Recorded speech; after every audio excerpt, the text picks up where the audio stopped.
അമ്മയോട് ചേർന്ന് പ്രാർത്ഥിക്കാം. അമ്മേ പരിശുദ്ധമ്മേ, അമ്മേ പരിശുദ്ധമ്മേ, ദൈവമാതാവേ, ദൈവമാതാവേ, കൃപാസനത്തിലൂടെ ഞങ്ങൾക്കും ഞങ്ങളുടെ ദേശത്തിനും അമ്മ മധ്യസ്ഥം തേടി തന്ന എല്ലാ അനുഗ്രഹങ്ങൾക്കും കൃപകൾക്കും ഞങ്ങളിപ്പോൾ ഹൃദയം നിറഞ്ഞ നന്ദി പറയുന്നു. അമ്മേ പരിശുദ്ധമേ, ദൈവമാതാവേ, 2004 ഡിസംബർ 7 ഉച്ചകഴിഞ്ഞ് 2:30 കൃപാസനത്തിൽ സംഭവിച്ച അമ്മയുടെ പ്രത്യക്ഷപ്പെടലിനെ കുറിച്ച് തിരുസഭയ്ക്ക് സമർപ്പിച്ചിരിക്കുന്ന പഠനരേഖകളുടെ സഭാത്മകമായ പഠനം ആരംഭിക്കുവാൻ ഞങ്ങൾ പ്രാർത്ഥിക്കുന്നു. അമ്മേ പരിശുദ്ധമേ, ഭൂസ്വർലോകങ്ങളുടെ രാജ്ഞിയായ അങ്ങേയ്ക്ക് ഭൗമ സംരക്ഷണത്തിനായി പ്രപഞ്ച പ്രകൃതിയെ തന്നെ തിരുസഭ പ്രതിഷ്ഠിക്കുവാൻ ഈ പ്രത്യക്ഷീകരണം വഴി ഇടയാക്കണമേ. പരിശുദ്ധമ്മേ, ജപമാല മാതാവേ, സകല കൃപാസനം പ്രാർത്ഥനകളോടും ചേർത്ത് ഞങ്ങളിപ്പോൾ പ്രാർത്ഥിക്കുന്ന ഈ കുടുംബത്തിന്റെ പ്രത്യേക നിയോഗം. മക്കളെ,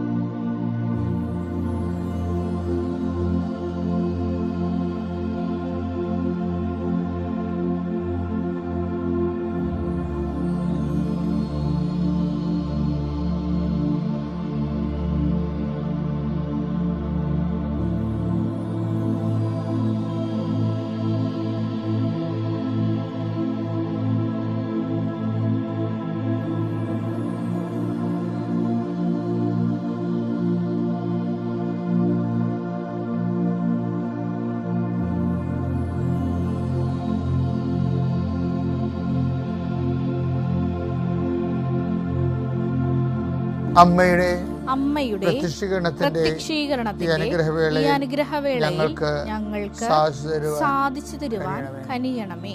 വിശ്വാസ പ്രമാണം. സർവശക്തനായ പിതാവും ആകാശത്തിന്റെയും ഭൂമിയുടെയും സൃഷ്ടാവുമായ ദൈവത്തിൽ ഞാൻ വിശ്വസിക്കുന്നു. അവിടുത്തെ ഏകപുത്രനും ഞങ്ങളുടെ കർത്താവുമായ ഈശോമിശിഹായിലും ഞാൻ വിശ്വസിക്കുന്നു. ഈ പുത്രൻ പരിശുദ്ധാത്മാവിനാൽ ഗർഭസ്ഥനായി കന്യകാമറിയത്തിൽ നിന്ന് പിറന്ന് പൊന്തിയോസ് പീലാത്തോസിന്റെ കാലത്ത് പീഡകൾ സഹിച്ച് കുരിശിൽ തറയ്ക്കപ്പെട്ട് മരിച്ച് അടക്കപ്പെട്ട് പാതാളങ്ങളിൽ ഇറങ്ങി മരിച്ചവരുടെ ഇടയിൽ നിന്ന് 3-ാം നാൾ ഉയർത്ത് സ്വർഗത്തിലേക്ക് എഴുന്നള്ളി സർവശക്തിയുള്ള പിതാവായ ദൈവത്തിന്റെ വലതുഭാഗത്തിരിക്കുന്നു. അവിടെ നിന്ന് ജീവിക്കുന്നവരെയും മരിച്ചവരെയും വിധിക്കുവാൻ വരുമെന്നും ഞാൻ വിശ്വസിക്കുന്നു. പരിശുദ്ധാത്മാവിലും ഞാൻ വിശ്വസിക്കുന്നു. വിശുദ്ധ കത്തോലിക്കാ സഭയിലും പുണ്യവാന്മാരുടെ ഐക്യത്തിലും പാപങ്ങളുടെ മോചനത്തിലും ശരീരത്തിന്റെ ഉയർപ്പിലും നിത്യമായ ജീവിതത്തിലും ഞാൻ വിശ്വസിക്കുന്നു. ആമേൻ. സ്വർഗ്ഗസ്ഥനായ ഞങ്ങളുടെ പിതാവേ, അങ്ങയുടെ നാമം പൂജിതമാകണമേ. അങ്ങയുടെ രാജ്യം വരണമേ. അങ്ങയുടെ തിരുമനസ് സ്വർഗത്തിലെ പോലെ ഭൂമിയിലും ആകണമേ. അന്നു വേണ്ടുന്ന ആഹാരം ഇന്ന് ഞങ്ങൾക്ക് തരണമേ. ഞങ്ങളോട് തെറ്റ് ചെയ്യുന്നവരോട് ഞങ്ങൾ ക്ഷമിക്കുന്നത് പോലെ ഞങ്ങളുടെ തെറ്റുകൾ ഞങ്ങളോടും ക്ഷമിക്കണമേ. ഞങ്ങളെ പ്രലോഭനത്തിൽ ഉൾപ്പെടുത്തരുതേ, തിന്മയിൽ ഞങ്ങൾ രക്ഷിക്കണമേ. ആമേൻ. നന്മ നിറഞ്ഞ മറിയമേ, സ്വസ്തി. കർത്താവ് അങ്ങയുടെ കൂടെ സ്ത്രീകളിൽ അങ്ങ് അനുഗ്രഹിക്കപ്പെട്ടവളാകുന്നു. അങ്ങയുടെ ഉദരത്തിൻ ഫലമായി ഈശോ അനുഗ്രഹിക്കപ്പെട്ടവനാകുന്നു. പരിശുദ്ധ മറിയമേ, തമ്പുരാന്റെ അമ്മേ, പാപികളായ ഞങ്ങൾക്ക് വേണ്ടി ഇപ്പോഴും ഞങ്ങളുടെ മരണസമയത്തും തമ്പുരാനോട് അപേക്ഷിക്കണമേ. ആമേൻ. കർത്താവേ, നിന്റെ ഉന്നതമായ നാമത്തിന് സ്തോത്രം ചെയ്യുന്നു. കർത്താവേ, നിന്റെ വിശുദ്ധ പൗരോഹിത്യത്തെ മഹത്വപ്പെടുത്തണമേ. ഈശോ ഇന്ന് യാത്ര ചെയ്യുന്നവരെ ആശ്രയിച്ച് പ്രാർത്ഥിക്കുന്നു. ഈശോയെ, മാരകരോഗങ്ങൾ, മറാവ്യാധികൾ യേശുവിൻ്റെ നാമത്തിൽ മാറിപ്പോകട്ടെ. ഈശോ, നിന്റെ വിശുദ്ധ പൗരോഹിത്യത്തെ മഹത്വപ്പെടുത്തണമേ. കർത്താവേ, നിന്നെ ആശ്രയിക്കുന്ന നിരാശന ഇടയാക്കലെന്ന് പ്രാർത്ഥിക്കുന്നു. ഈശോയെ, ഇന്നത്തെ ദിവസം സഞ്ചരിക്കുന്ന വഴികൾ, സംസാരിക്കുന്ന വ്യക്തികൾ, നിങ്ങൾ കടന്നു പോകുന്ന ഓരോ സംരംഭങ്ങൾ, ഓഫീസുകൾ, അതുപോലെ തന്നെ ഇടങ്ങൾ, വീടുകൾ, അവരോട് സംസാരിക്കുന്ന വിഷയങ്ങൾ എല്ലാം നിങ്ങൾക്ക് അനുകൂലമാകുകയും നിങ്ങൾക്ക് സംസാരിക്കാൻ ആവശ്യമില്ലാത്തത് സംസാരിക്കാതിരിക്കുകയും അസ്വസ്ഥതകൾ ഉണ്ടാകാതിരിക്കുകയും ഹൃദയം ഭാരപ്പെടാതിരിക്കുകയും നിൻ്റെ ഹൃദയത്തെ കർത്താവിൻ്റെ നാമത്തിൽ ഞാൻ മുദ്ര വെക്കുന്നു. കർത്താവെ, അങ്ങ് ആഗ്രഹിക്കാത്ത വഴികളിലൂടെ സഞ്ചരിക്കാതിരിക്കാൻ അവർക്ക് അങ്ങ് സംരക്ഷണം നൽകണമെന്ന് പ്രാർത്ഥിക്കുന്നു. ദൈവത്തിൻ്റെ കരുണ നിന്നെ ആവശ്യിക്കട്ടെ, നിൻ്റെ കുഞ്ഞുങ്ങളെ ആശീർവദിക്കട്ടെ. നീ ഏറ്റെടുത്തിരിക്കുന്ന എല്ലാ വിഷയവും, വിദ്യാർത്ഥികൾ എന്ന നിലയിൽ നിങ്ങൾ ഏറ്റെടുത്തിരിക്കുന്ന ഉത്തരവാദിത്തങ്ങൾ, നിങ്ങൾ കണ്ടുപിടിക്കേണ്ട സബ്ജക്റ്റുകൾ, കോഴ്സുകൾ, സ്ഥാപനങ്ങൾ, അതുപോലെ തന്നെ രാജ്യങ്ങൾ എല്ലാം നിങ്ങളുടെ മുമ്പിൽ വെളിപ്പെട്ട് വരാൻ ഇടയാക്കട്ടെ എന്ന് പ്രാർത്ഥിക്കുന്നു. നിത്യം പിതാവും പുത്രനും പരിശുദ്ധാത്മാവായ സർവ്വേശ്വരൻ നീക്കുവാമേ. നിങ്ങൾ കുടുംബത്തിന് വേണ്ടിയും കുഞ്ഞുങ്ങൾക്കും ചെയ്യേണ്ട കാര്യങ്ങളെല്ലാം നിങ്ങൾ കർത്താവിൻ്റെ തിരുസന്നിധിയിൽ ദൈവമഹത്വത്തിന് വേണ്ടി കാഴ്ചവെക്കണം. നിങ്ങളിങ്ങനെ ഓട്ടോമാറ്റിക്കായിട്ട് ഉത്തരവാദിത്തം പോലെ അങ്ങനെ ചെയ്ത് മാറുന്നതാണ്. എന്തുമാത്രം ചെയ്ത് ചില കാര്യങ്ങൾ വരവ് വെക്കണമെന്നുണ്ടെങ്കിൽ നമുക്ക് ഇൻറ്റൻഷൻ വെക്കണം. ഇൻറ്റൻഷൻ ഒരു പ്രധാന ഇൻറ്റൻഷൻ ഇൻറ്റൻഷൻ വെച്ചാൽ അത് ഉദ്ദേശം വെക്കണം. ഉദ്ദേശം വെക്കാത്ത ഇപ്പം അണക്കെട്ടില്ലാത്ത നദികൾ എന്ത് സംഭവിക്കും? നല്ല വെള്ളം ഒഴുകി കടലിൽ പോയി ഉപ്പുവെള്ളമായി മാറും. അതുപോലെ നിയോഗം എന്ന് പറയണത്, നമ്മളിത് ഇന്ന ഇൻറ്റൻഷനോട് കൂടിയാണ് ഇത് ചെയ്യണത്, കർത്താവിൻ്റെ നാമത്തിൻ്റെ മഹത്വത്തിനാണ് എന്ന് നമ്മൾ ഇൻറ്റൻഷൻ വെച്ചാൽ ദൈവനാമം മഹത്വപ്പെടണം, സുവിശേഷം വ്യാപരിക്കണം, വിശ്വാസം കൈമാറണം. കർത്താവ് എൻ്റെ കഷ്ടപ്പാട്, നമ്മൾ കഷ്ടപ്പാടിനെ കുറിച്ച് എപ്പോഴും പറയും. ഞാൻ കെട്ടിവന്ന കാലം മുതൽ കിടന്ന് അലയണതാണെന്ന് പറയും. എൻ്റെ മകളെ കെട്ടിവന്ന കാലം മുതൽ നീ അലച്ചിലാണെങ്കിൽ ഇന്ന് നീ ഒരു മദർ തെരേസയാകേണ്ട ആളാണ്. എന്താ കാര്യം? നീ ഇതൊന്നും കാഴ്ചവെച്ചിട്ടില്ല. ഇൻറ്റൻഷൻ എന്ന് പറഞ്ഞാൽ എന്താണ്? കാഴ്ചവെപ്പാണ്. നമുക്ക് കാഴ്ചവെക്കുന്നെങ്കിൽ വിശുദ്ധരാകണമെങ്കിൽ നമുക്ക് വിശുദ്ധിയുടെ മേഖലയെ വ്യാപരിച്ചിട്ട് ആ രീതിയിലുള്ള ഒരു സൊല്യൂഷൻ അല്ല. ഓരോരുത്തർക്കും അവരവരായ ഇടങ്ങളിലാണ് വിശുദ്ധിയിലേക്ക് വളരാൻ കഴിയണത്. ഇപ്പം ചില വീടുകളിൽ, ഞാനൊരു വീട്ടിൽ ചെന്നപ്പോൾ പറയും, എൻ്റെ എൻ്റെ അമ്മായിയമ്മയായിട്ട് ഞാൻ 14 വർഷമാണ് അവർ കിടപ്പ്, ഈ മലമൂത്ര വിസർജനം എല്ലാം കട്ടിലായി. എൻ്റെ അനിയത്തിൻ്റെ മനസ്സമ്മതത്തിന് പോലും പോകാൻ ഒത്തില്ല എന്ന് പറയും. അപ്പോൾ അമ്മായിയമ്മയ്ക്ക് അവിടെ പ്രാധാന്യത്തോടെയാണ് പറയണത്. പക്ഷേ ആ സാധനം മുഴുവൻ ഇവർക്ക് പൊന്നൊരുക്കി, അതൊരു ക്രൂഡ് ഓയിലായിരുന്നു. അതിന് ഏവിയേഷൻ ഓയിലാക്കി മാറ്റുന്നത്, പ്യൂരിഫിക്കേഷൻ നടത്തി കഴിഞ്ഞാൽ അതെങ്ങനെയാണ്? ഇൻറ്റൻഷൻ കാഴ്ചവെപ്പിലൂടെയാണ് പ്യൂരിഫൈ ചെയ്യുക. ഒരു ഇൻറ്റൻഷനെ പ്യൂരിഫൈ ചെയ്യണം. ഇപ്പോൾ നമുക്ക് കിട്ടുന്നത് എന്താണ്? ക്രൂഡ് ഓയിലിനെ നമ്മൾ പ്യൂരിഫൈ ചെയ്യുമ്പോഴാണ് ഡീസൽ, പെട്രോള്, ഏവിയേഷൻ ഓയിൽ, വിമാനം പറപ്പിക്കുന്ന ഏവിയേഷൻ ഓയിലായിട്ട് മാറണത്. അതുപോലെ തന്നെയാണ് നമ്മുടെ കഷ്ടപ്പാടാണ് നമുക്ക് ക്രൂഡ് ഓയിൽ കിട്ടണത്. അത് ക്രിസ്തുവിൻ്റെ കഷ്ടപ്പാടോട് ചേർത്ത് വെച്ച് കഴിഞ്ഞിട്ട് ക്രിസ്തുവിൻ്റെ നാമത്തെ മഹത്വത്തിന് കാഴ്ചവെച്ച് കഴിഞ്ഞാൽ ഈ സംഭവം എന്ത് ചെയ്യുക?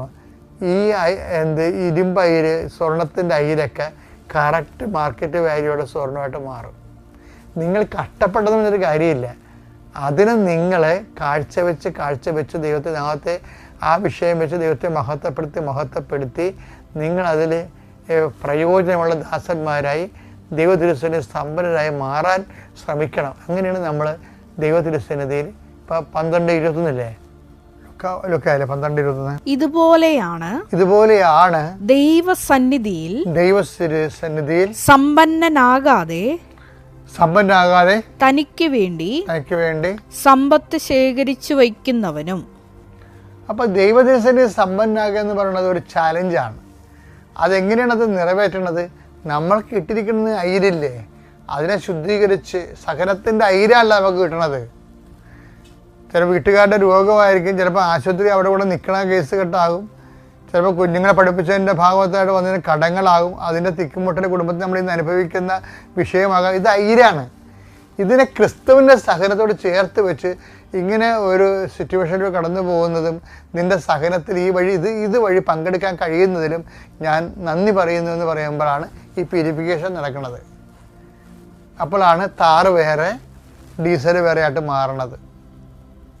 അത് ഇപ്പോൾ താറൊക്കെ വരുന്നത് എങ്ങനെയാണ്? ഈ എണ്ണ ശുദ്ധീകരിച്ചുകൊണ്ടല്ലേ വരുന്നത്. അപ്പോൾ അതുപോലെ താറ് വേറെ, അപ്പോൾ ടെർമോക്കോൾ വേറെ, സോപ്പ് വേറെ, ഡിറ്റർജൻറ്റ് വേറെ, അതുപോലെ ഡീസൽ വേറെ, പെട്രോൾ വേറെ ആയിട്ട് വരണത് എങ്ങനെയാണ്? അതുപോലെ തന്നെയാണ് ക്രിസ്തുവാണ് ഇതിനെ പ്യൂരിഫൈ ചെയ്യണത്. ക്രിസ്തുവിൻ്റെ സഹനങ്ങളിലൂടെ ഇത് കയറ്റി വിട്ടിട്ട് ദൈവത്തിന് നന്ദി പറയണം. അമ്മയ്ക്കും കോടി നന്ദി പറയുന്നു. ഞാൻ ആദ്യമായി ഉടമ്പടി എടുത്തത് 18/7/22 എടുക്കാനുണ്ടായ കാരണം എനിക്ക് നല്ലൊരു വയറുവേദന ഉണ്ടായിരുന്നു. അത് 3 വർഷമായിട്ട് തുടങ്ങുകയായിരുന്നു. അപ്പോൾ അടുത്തുള്ള ഒരു ചേച്ചി വന്ന് എന്നോട് പറഞ്ഞു, ലേഖ, ഞാനൊരു തൈലം പുരട്ടി പ്രാർത്ഥിക്കാം, നീ അതിൽ വിശ്വസിക്കുമോ എന്ന് ചോദിച്ചു. ഞാൻ പറഞ്ഞു, അതിനെന്താ, ഇത്രയും നാൾ ഞാൻ മരുന്ന് കഴിച്ചതല്ലേ, വിശ്വസിക്കുന്നതിന് എനിക്ക് ഒരു കുഴപ്പവുമില്ലെന്ന് പറഞ്ഞു. ഞാനൊരു ഹിന്ദുവാണ്. ആ ചേച്ചി വന്ന് എനിക്ക് ഉടമ്പടി തൈലം കൊണ്ടുവന്ന് എൻ്റെ പുക്കളിൽ കുരിശ് വരച്ചു. 3-4 ദിവസമായിട്ട് ഉറങ്ങാത്ത ഞാൻ അന്ന് ആ ചേച്ചി തൈലം തേച്ചതിന് ശേഷം ഞാൻ അന്ന് രാവിലെ തൊട്ട് വൈകുന്നവരെ കിടന്നങ്ങ് ഉറങ്ങി. വീട്ടിലും ആരും എന്നെ വിളിച്ചില്ല. എന്താണെന്ന് വെച്ചാൽ ഞാൻ 3-5 ദിവസം കൊണ്ട് ഉറങ്ങാതെ കിടക്കുകയായിരുന്നു. അത് കാരണം വീട്ടിൽ ആരും തന്നെ എന്നെ വിളിച്ച് ഉണർത്തിയില്ല. പിന്നെ അതോടെ പിന്നെ ഉണർന്നെഴുന്നേറ്റ് വന്നപ്പോൾ എൻ്റെ വയറുവേദന മാറി. പിന്നെ ടെസ്റ്റ് ചെയ്തപ്പം പറഞ്ഞു ഫൈബ്രോയിഡാണ്, ഓപ്പറേഷൻ ചെയ്യേണ്ടി വരും. ഈ ഒരുപാട് പ്രാവശ്യം വയർ ഓപ്പൺ ചെയ്തതാണ്, സർജറി ചെയ്തതാണ്. അപ്പോൾ ഞാൻ പറഞ്ഞു, എൻ്റെ മാതാവേ, ഇനിയും വയറ് കീറാനുള്ള ഇടം വരുത്തരുതേ, അല്ലാതെ തന്നെ ഇവരെല്ലാം എടുത്ത് നീക്കം ചെയ്യണേ എന്ന് പറഞ്ഞു. അപ്പോൾ മറിയാമെന്നാണ് ആ സിസ്റ്ററിൻ്റെ പേര്. ആ ചേച്ചി എന്നോട് പറഞ്ഞു, നീ വന്ന് ഉടമ്പടി എടുക്കാൻ. അതോടെയാണ് ഞാൻ ഈ കൃപാസനത്തിൽ വന്ന് ഉടമ്പടി ആദ്യമായി എടുത്തത്. അതിൽ ഞാൻ 6 നിയോഗം വെച്ചു. ആദ്യത്തെ നിയോഗം എൻ്റെ വയറുവേദനയുടെ തന്നെ ഞാൻ എഴുതി. ഓപ്പറേഷനൊന്നും ഇല്ലാതെ തന്നെ അത് പൂർത്തീകരിച്ചു.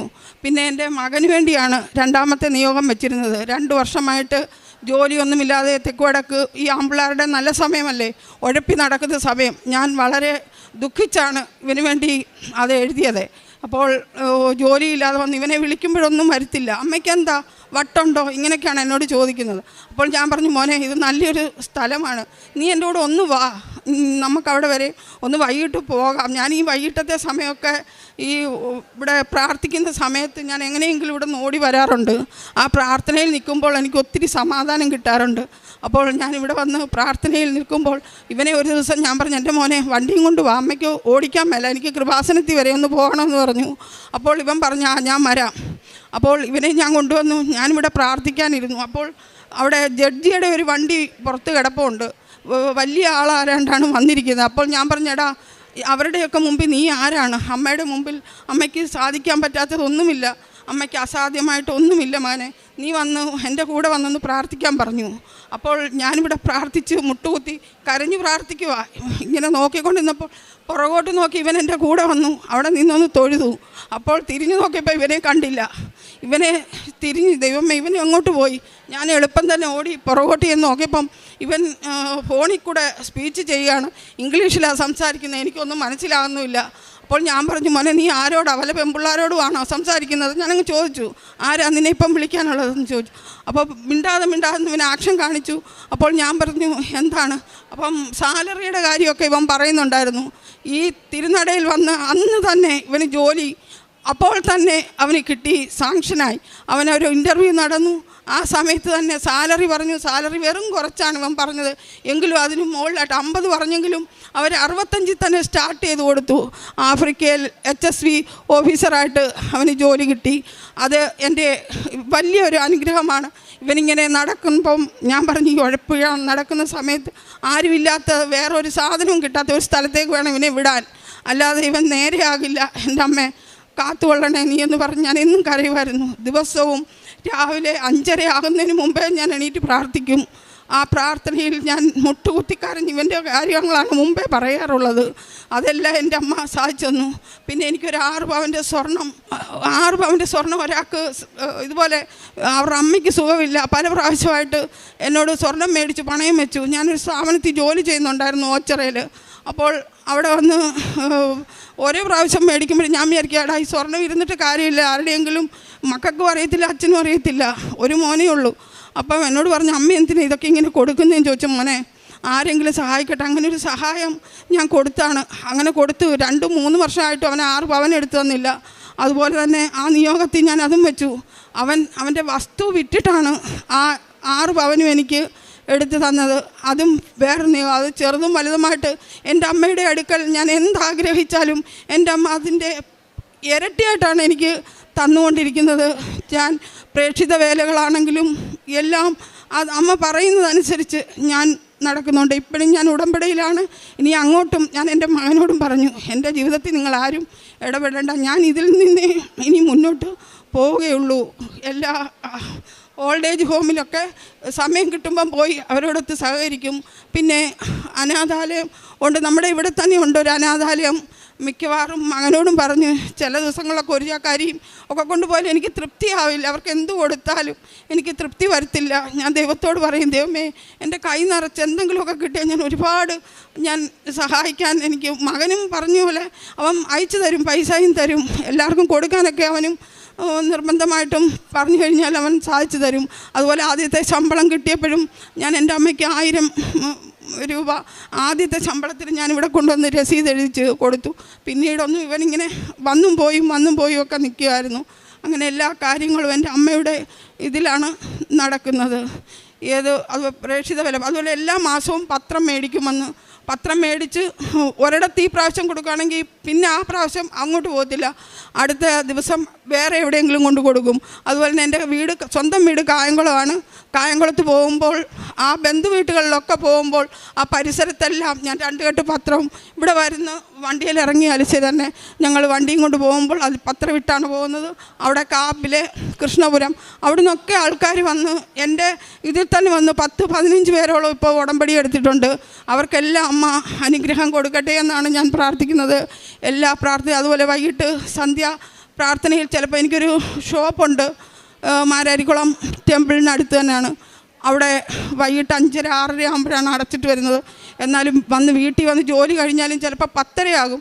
എന്നാലും ആ സായാഹ്ന പ്രാർത്ഥന മുട്ടയിൽ നിന്ന് പ്രാർത്ഥിക്കും. ബൈബിള് ഓരോ ഭാഗം വായിച്ചുകൊണ്ടേ ഇരിക്കുകയാണ്. ഓരോ ഭാഗവും വായിച്ചു തീർന്ന് പിന്നീടും എനിക്ക് സ്റ്റാർട്ട് ചെയ്ത് അങ്ങനെ തുടങ്ങും. പക്ഷേ 91-ാം സങ്കീർത്തനം, 51-ാം സങ്കീർത്തനം, 125-ാം സങ്കീർത്തനം, 121-ാം സങ്കീർത്തനം ഇതെല്ലാം ഞാൻ എല്ലാ ദിവസവും വായിച്ച് ഉറങ്ങുകയുള്ളൂ. എന്ന് വെച്ചാൽ ഞാൻ ഈ ജപമാല കൊണ്ട്, അതുപോലെ തന്നെ വൈകിട്ട് ഈ പ്രാർത്ഥന കഴിഞ്ഞാലും എനിക്ക് ജപമാല ചെല്ലണം. ഈ മൊത്തം 5 രഹസ്യങ്ങളും ഞാൻ 5 രഹസ്യങ്ങളും ചൊല്ലി പ്രാർത്ഥിച്ചിട്ടേ വൈകിട്ട് ഞാൻ കിടക്കാറുള്ളൂ. അപ്പോൾ വൈകിട്ട് സന്ധ്യ 11 മണിയായാലും ഫ്രണ്ടിലുള്ള ആ വരാന്തയിൽ ഞാൻ ഈ ജപമാലയും കൊണ്ട് നടക്കും. ആ 5 എന്താണെന്ന് വെച്ചാൽ ഉറക്കം തൂങ്ങി ചെല്ലരുതല്ലോ. അകത്ത് മെഴുകുതിരി കത്തിച്ച് വയ്ക്കും. അതുപോലെ തന്നെ പുറത്ത് ഈ ജപമാല നടന്ന് ഞാൻ ചൊല്ലി തീർക്കും. എന്നാലേ എനിക്കൊരു സമാധാനം കിട്ടുകയുള്ളൂ.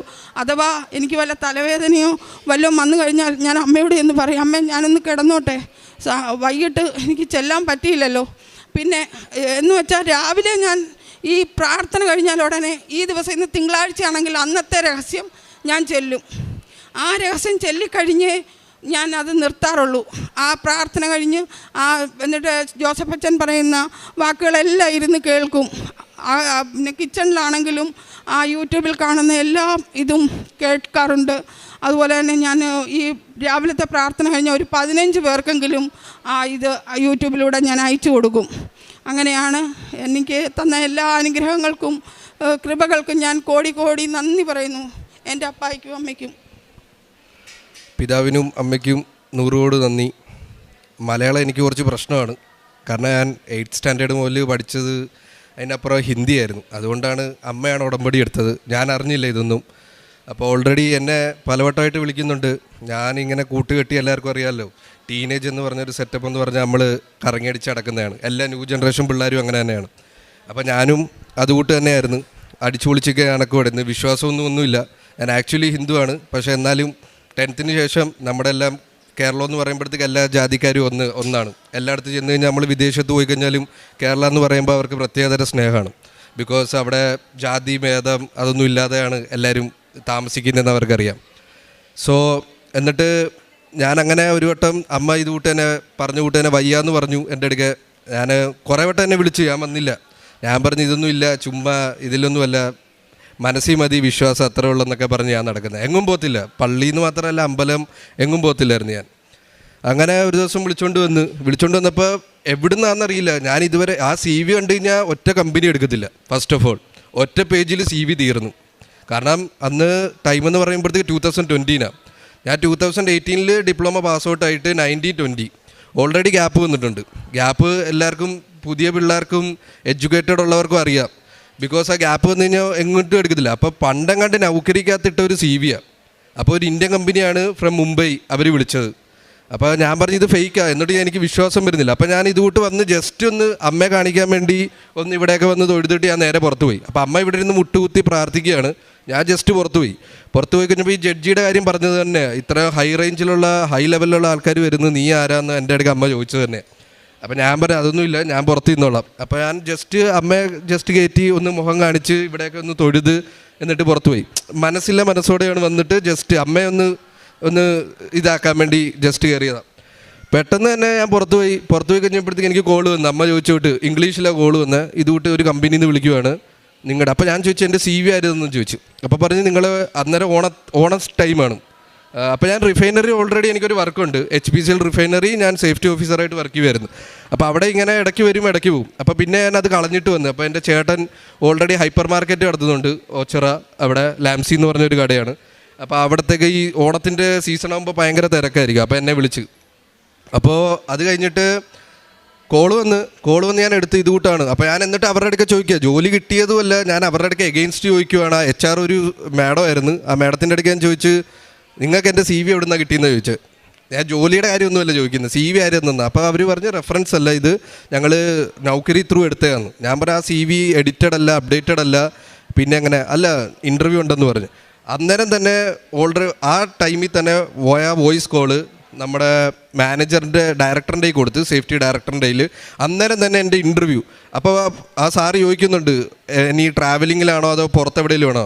ഞാൻ പറയും ഇതുകൂട്ടി ഞാനൊരു പള്ളി വരെ വന്നതാണ്, കൃപാസനം എന്ന് പറഞ്ഞ സ്ഥലം വരെ വന്നതാണ്. സാറ് പറഞ്ഞു ഇത് ഹൈവേ സൈഡിലാണെന്ന് പറഞ്ഞ്, നാളെ തന്നെ വണ്ടി കയറിക്കോളണമെന്ന് പറഞ്ഞ് മുംബൈക്ക്.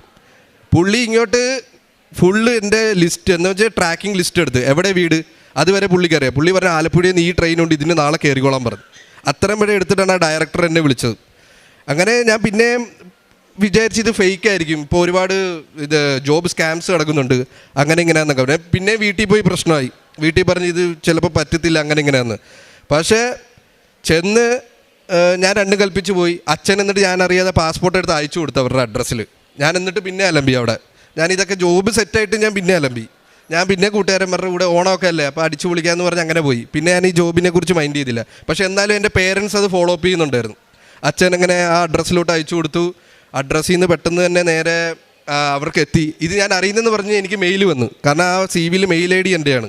അപ്പോൾ ആ മെയിൽ ID എനിക്ക് കിട്ടിക്കഴിഞ്ഞപ്പോഴത്തേക്ക് thank you your passport have been received എന്ന് പറഞ്ഞ് എനിക്ക് മെയിൽ റിപ്ലൈ വന്നു. അപ്പോൾ ഞാൻ വീട്ടിൽ വന്ന് പിന്നെ ബഹളം, ഇത് ആരെ അയച്ചു കൊടുത്ത്, അവർ ഫേക്കാണ്, ഇനി എനിക്ക് പാസ്പോർട്ട് ഡ്യൂപ്ലിക്കേറ്റ് ഉണ്ടാക്കേണ്ടെങ്കിൽ വരും. അപ്പോൾ അച്ഛനാണ് എൻ്റെ അടുക്ക പറഞ്ഞ് ബഹളം ഉണ്ടാക്കി. നെക്സ്റ്റ് ഡേ ഞാൻ കൂളായി. അച്ഛൻ പറഞ്ഞു എന്തായാലും ബാക്കി ഞങ്ങൾ നോക്കിക്കോളാം, നീ എന്തായാലും പോയിട്ട് വരാൻ പറഞ്ഞു. ഞാൻ നേരെ അവിടെ പോയി നല്ല അടിപൊളി കമ്പനിയായിരുന്നു. 15 days മാത്രമേ ഞാൻ ഇന്ത്യയിൽ നിന്നുള്ളൂ. നല്ല അടിപൊളി കമ്പനി, അവർ ഫുള്ള് 3 star ഹോട്ടൽ ഫെസിലിറ്റി എല്ലാം. അങ്ങനെ ഫസ്റ്റ് ടൈമാണ് എൻ്റെ ലൈഫിൽ തന്നെ അങ്ങനെ ഒരു കമ്പനി കാണുന്നത്. ഇത്രയും നല്ലൊരു സ്റ്റാഫ്, ക്രൂ, 10-35 ടീം തന്നെ ഉണ്ട്. എന്താണ്ട് G+20 എങ്ങാണ്ട് ബിൽഡിംഗ് ആണ് മുംബൈയിൽ, മഹാരാഷ്ട്ര താനെ എന്ന് പറഞ്ഞ സ്ഥലത്ത്. അത്രയും വലിയ ബിൽഡിംഗ് ഞാൻ ഫസ്റ്റ് ടൈമാണ് കാണുന്നത്. കൊച്ചി പോലും നമുക്ക് അത്രയും വലിയ ബിൽഡിംഗ് ഇപ്പോഴും ഇല്ല. അതിനകത്ത് ഒരു 7th ഫ്ലോറിലായിരുന്നു, G+7th ഫ്ലോറിലായിരുന്നു നമ്മുടെ ഓഫീസ്. അങ്ങനെ അവിടെ ചെന്നിട്ടും ടൈം ഇവർ പെട്ടെന്ന് വിളിച്ചു വരുത്തി, വിസ ഇല്ല, ഓഫർ ലെറ്റർ ആയിരുന്നില്ല, എല്ലാം ഇവിടെ വെച്ചിട്ടായിരുന്നു.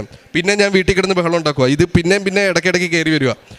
അങ്ങനെ വിസ വന്ന് ടിക്കറ്റ് വന്നു. അപ്പോൾ ഇവർ എൻ്റെ ഓഫർ ലെറ്ററിനകത്ത് സ്പെസിഫൈ ചെയ്തത് ആഫ്രിക്കൻ കൺട്രീസ് എന്നേ ഉള്ളൂ, ബംഗ്ലാദേശ്, നേപ്പാൾ.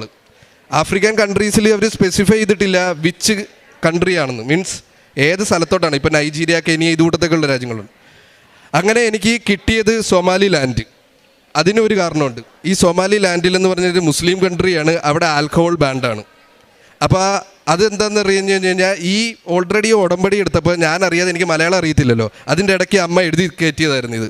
അവിടെ ചെന്ന് കഴിഞ്ഞപ്പോഴത്തേക്ക് ഞാൻ പറഞ്ഞ് ഇത്, അപ്പോൾ ഞാൻ നല്ല രീതിയിൽ മദ്യപിക്കുമായിരുന്നു ഈ നാട്ടിലൊക്കെ ഇരിക്കുന്ന ടൈമിൽ. അപ്പോൾ ചെന്ന് കഴിഞ്ഞപ്പോഴത്തേക്ക് full dry country. If we drink അവിടെ $2,000 അവിടെ എല്ലാം. ഒരു ഡോളർ എന്ന് പറഞ്ഞാൽ നമ്മുടെ 86 rupees-ആണ്. $2,000 3 വർഷം ജയിലാണ്. അതുകൊണ്ട് നമ്മൾ മലയാളികളാരും ഈ പരിപാടിക്ക് പോകത്തില്ല. കാരണം ഉള്ളത് നമുക്ക് നല്ല ശമ്പളം കിട്ടിയായിരുന്നു ദൈവത്തിൻ്റെ അനുഗ്രഹം കൊണ്ട്, മാതാവിൻ്റെ അനുഗ്രഹം കൊണ്ട്. അതുകൊണ്ട് അത് വന്നിട്ട് നാട്ടിൽ വരുമ്പോഴല്ല നല്ലത്. വെറുതെ അവിടെയൊക്കെ കിടന്നിട്ട് ഇന്ത്യൻ എംബസി പോലും ഇല്ല.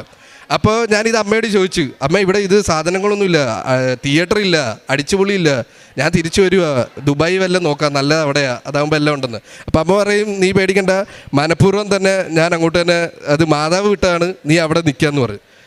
അപ്പോൾ ഞാൻ എൻ്റെ 1 ഇയർ കോൺട്രാക്റ്റ് ഫിനിഷ് ചെയ്ത് ഇന്ത്യൻ കമ്പനിയായിട്ട്. ഞാനൊരു കോൺട്രാക്ടർ ബേസിലായിരുന്നു ക്ലയൻറ്റ്. അവിടുത്തെ തന്നെ സോം ഗ്യാസ് എന്ന് പറഞ്ഞ അവിടുത്തെ വലിയ ഗവൺമെൻറ് പ്രൊജക്റ്റ് തന്നെ ആയിരുന്നു.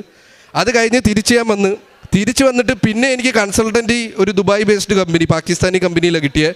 അപ്പോൾ ഞാൻ അവിടെ ദുബായിൽ പോയി. ദുബായിലാണെന്ന് പറഞ്ഞാൽ ഓക്കെ ലൊക്കേഷൻ ദുബായ് എന്ന് പറഞ്ഞു. പെട്ടെന്ന് തന്നെ എൻ്റെ ടിക്കറ്റ് ആയി കഴിഞ്ഞപ്പോൾ അവർ മാറ്റി. പിന്നെ ഈ സ്ഥലത്ത് തന്നെ 2ാമത്തെ വർഷം ഈ സ്ഥലത്ത് തന്നെ ഞാൻ മടുത്ത്. കാരണം എന്ന് പറഞ്ഞാൽ പൈസ ഉണ്ടാക്കാൻ ഒരു എൻജോയ്മെൻ്റ് ഇല്ല, ഒന്നുമില്ല. വീട്ടിൽ വരിക, പേരൻസായിട്ട് കോൾ ചെയ്യുക, ഫ്രണ്ട്സായിട്ട് കോൾ ചെയ്യുക, ഇത് മാത്രം. ഒരു 1 ഡേ നമുക്ക് ലീവ് ഉണ്ട്. പിന്നെ അത് ഞാൻ കംപ്ലീറ്റ് ചെയ്ത്. എല്ലാം നമ്മുടെ 1 ഇയർ കോൺട്രാക്റ്റാണ് നമ്മൾ സൈൻ ചെയ്യുന്നത്. പിന്നെ നമുക്ക് റിന്യൂ ചെയ്യാം. ഇത് ചെയ്ത് കഴിഞ്ഞിട്ട് പിന്നെ ഞാൻ തിരിച്ചു വന്നു. ഒരു വരുന്നല്ല 15 അമ്മ പറഞ്ഞു വിട്ട് 15 ദിവസമൊക്കെ കിട്ടത്തുള്ളൂ. കാരണം 15 ദിവസം കഴിയുമ്പോഴത്തേക്കും ഇവിടെ എന്നെ നിർത്തുന്നില്ല. അടുത്ത എനിക്ക് കിട്ടുക ഓഫർ ലെറ്റർ, വിസ ഓൾറെഡി ഉണ്ട്, അടുത്ത കമ്പനി മാറുക. സെയിം സ്ഥലത്ത് തന്നെ ക്ലയൻറ്റിൽ കിട്ടി. അവരാണ് പറഞ്ഞത് 15 ദിവസത്തിനുള്ളിൽ കയറണം. അതും ആഫ്രിക്ക തന്നെ. ഇപ്പം ഞാൻ ആഫ്രിക്ക തന്നെയാണ്. മിക്കവാറും ഞാൻ അവിടെ തന്നെ പെർമനൻ്റ് ആവും. മാതാവിൻ്റെ അനുഗ്രഹം കൊണ്ട് വേറെ ഒരു ഓപ്ഷനും ഇല്ല. വേറെ എല്ലാം മരുന്ന് റിജക്റ്റ് തന്നെ അടിച്ചു പോവുകയാണ്. കാരണം വേറെ ഉള്ള സ്ഥലങ്ങളിലൊക്കെ അടിപൊളിയാണ്. ഇപ്പോൾ സൗദി അവിടെ എല്ലാം അടിപൊളിയാണ്. എല്ലാം കാണും. അലമ്പാനുള്ള എല്ലാ ഇതുമുണ്ട്, ലൂപ്സ് ഉണ്ട്. അതുകൊണ്ട് എൻ്റെ ലൈഫ് ഇപ്പോൾ ആഫ്രിക്ക തന്നെയാണ്. ഞാനിപ്പോൾ ആഫ്രിക്ക തന്നെയാണ് വന്നത്. ഇനിയും തിരിച്ച് ഞാൻ ആഫ്രിക്കയിലോട്ട് തന്നെയാണ് പോകുന്നത്. ഓൾറെഡി ഞാൻ ഓഫർ ലെറ്റർ സൈൻ ചെയ്ത്. അതുകൊണ്ടാണ് ഞാൻ അമ്മയായിട്ട് വന്ന് പറഞ്ഞത്. അപ്പോൾ ആദ്യമേ പറഞ്ഞു ഉടമ്പടി എടുത്ത ആൾക്കേ സാക്ഷ്യം പറയാൻ പറ്റത്തുള്ളൂ. അപ്പോൾ ഞാൻ അറിയാതെ അമ്മ എടുത്താണ് ഉടമ്പടി. അപ്പോൾ എനിക്കും പറയണമെന്ന് തോന്നി. എല്ലാത്തിനും ദൈവത്തിനോട് ഞാൻ നന്ദി പറയുന്നു. Thank you. ഈശോയ്ക്കും പരിശുദ്ധ അമ്മയ്ക്കും 1000 നന്ദി. എൻ്റെ പേര് സോജ. ഞാൻ പാലായിൽ നിന്നും വരുന്നു. ഇതെൻ്റെ 8ാമത്തെ ഉടമ്പടിയാണ്. ഞാൻ 3ാമത്തെ സാക്ഷ്യമാണ് ഇത് അൾത്താരയിൽ പറയുന്നത്. എൻ്റെ ചേച്ചിയുടെ മകന് അമൽ, അവന് കിട്ടിയ ഒരു രോഗസൗഖ്യത്തെക്കുറിച്ച് പറയാനാണ് ഞാനിവിടെ നിൽക്കുന്നത്. 2003 ഇവന് ശക്തമായ നടുവേദന തുടങ്ങിയിരുന്നു. അപ്പം പാലായിൽ പല ഹോസ്പിറ്റലും കാണിച്ചു. ഞങ്ങൾ കോട്ടയത്ത് മെഡിക്കൽ കോളേജിൽ കൊണ്ടുപോയി. അപ്പം അവിടെ ചെന്നപ്പോൾ അവർ പറഞ്ഞു ഇവന് പ്രത്യേകിച്ച് അസുഖമൊന്നുമില്ല, ഇവൻ്റെ അഭ്യാസമാണിതെന്നൊക്കെ. എന്നിട്ട് ഞങ്ങൾ തിരിച്ച് ഡിസ്ചാർജ് തന്നവർ വിട്ടു. ഞങ്ങൾ പിന്നെയും പാലായിൽ ഒരു പ്രൈവറ്റ് ഹോസ്പിറ്റലിൽ വന്നു. അപ്പോൾ അവിടെ വന്നു കഴിഞ്ഞപ്പോഴത്തേനും ഇവന് ശരീരമെല്ലാം തളർന്ന് നാക്കെല്ലാം കുഴഞ്ഞ് ഇവന് ഏക്കാൻ മേലാത്ത അവസ്ഥയായി. ചെറുതായിട്ട് രോമത്തിലൊക്കെ ചെറിയ തടിപ്പ് കയ്യിലും മേത്തും എല്ലാം വരാൻ തുടങ്ങി. പിന്നെ അവിടുന്ന് ഞങ്ങൾ ഡിസ്ചാർജ് വാങ്ങി. അവർ പറഞ്ഞു വേറെ എങ്ങോട്ടെങ്കിലും കൊണ്ടുകൊള്ളാൻ പറഞ്ഞു. ഞങ്ങൾ അവിടുന്ന് നേരെ ചേച്ചിയും ചേട്ടനും എല്ലാവരും കൂടി അമൃതായിലേക്ക് കൊണ്ടുപോയി. അവിടെ ചെന്ന് ഇവനെ നേരെ വെൻറ്റിലേറ്ററിലോട്ടാണ് കയറ്റിയത്. തീരെ അവശതയായിരുന്നു അന്നേരത്തേക്കും. അപ്പം ബ്ലഡെല്ലാം ടെസ്റ്റ് ചെയ്യാനെടുത്തു. രാവിലെ റിസൾട്ട് പറയാമെന്ന് പറഞ്ഞു. റിസൾട്ട് വന്നപ്പോൾ ഇവന് ബ്ലഡ് ക്യാൻസർ 4ാം സ്റ്റേജാണ്, ഇനി ഒന്നും പറയാനില്ലെന്ന് പറഞ്ഞു. ഇവനോടാണ് ഡോക്ടർമാർ ആദ്യം പറഞ്ഞത്. ഇവൻ്റെ തോളിൽ തട്ടിച്ച് ഇറങ്ങിപ്പോയി. അത് കഴിഞ്ഞിട്ടാണ് ചേച്ചീനെ ഞങ്ങളെല്ലാവരും വിളിച്ചത് പറയുന്നത്. വീട്ടിൽ നിന്ന് ഞങ്ങളെല്ലാവരും ചെന്നു.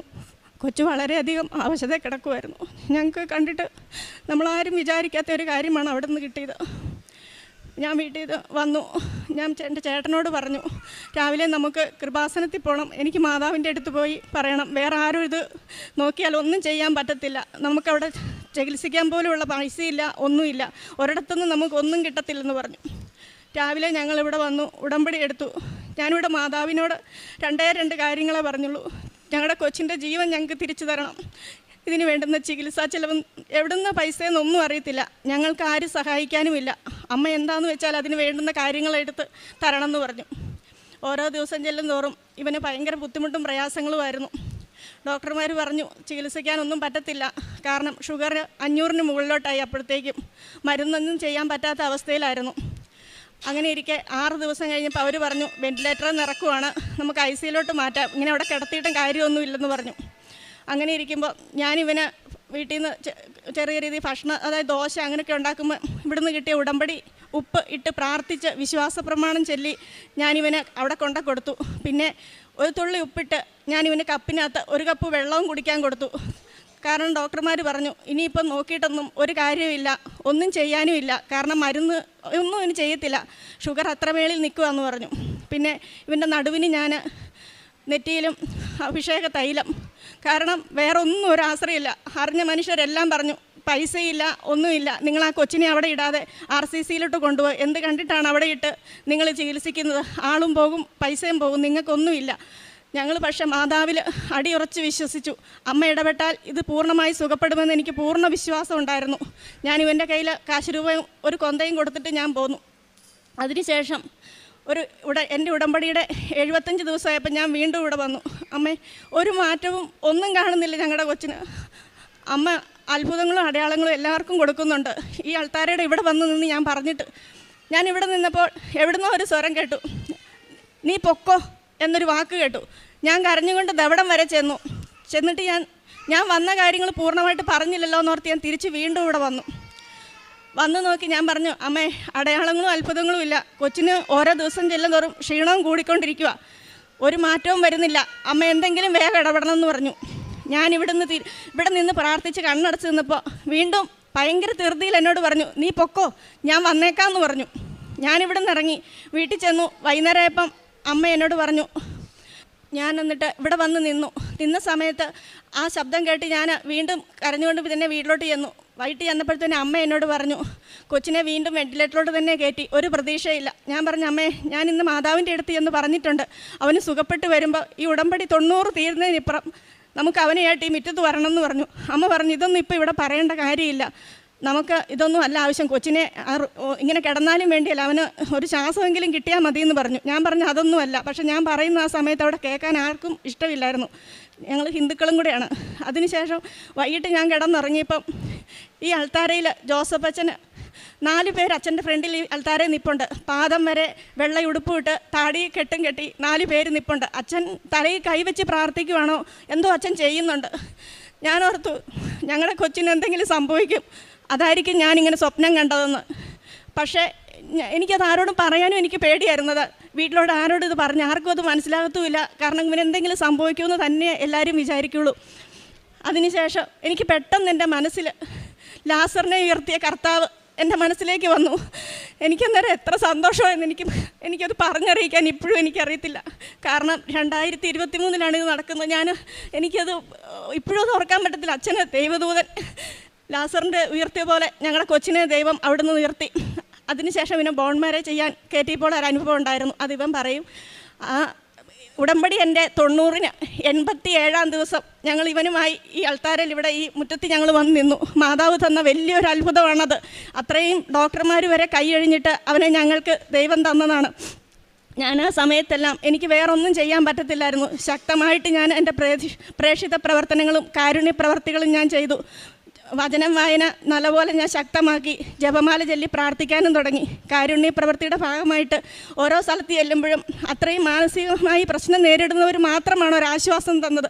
അവരാണ് പറഞ്ഞത്, അവനെ സുഖപ്പെട്ട് കഴിയുമ്പോൾ ഞങ്ങളുടെ അടുത്തൊന്ന് കൊണ്ടുവരണം കേട്ടോന്ന്. കാരണം അല്ലാതെ ആര് സംസാരിച്ചാലും പറയും അവന് കിട്ടത്തില്ല, നിങ്ങൾ അവന് എത്രയും വേഗം നല്ലൊരു മരണം കിട്ടാൻ വേണ്ടി പ്രാർത്ഥിക്കാൻ മാത്രമാണ് പറഞ്ഞത്.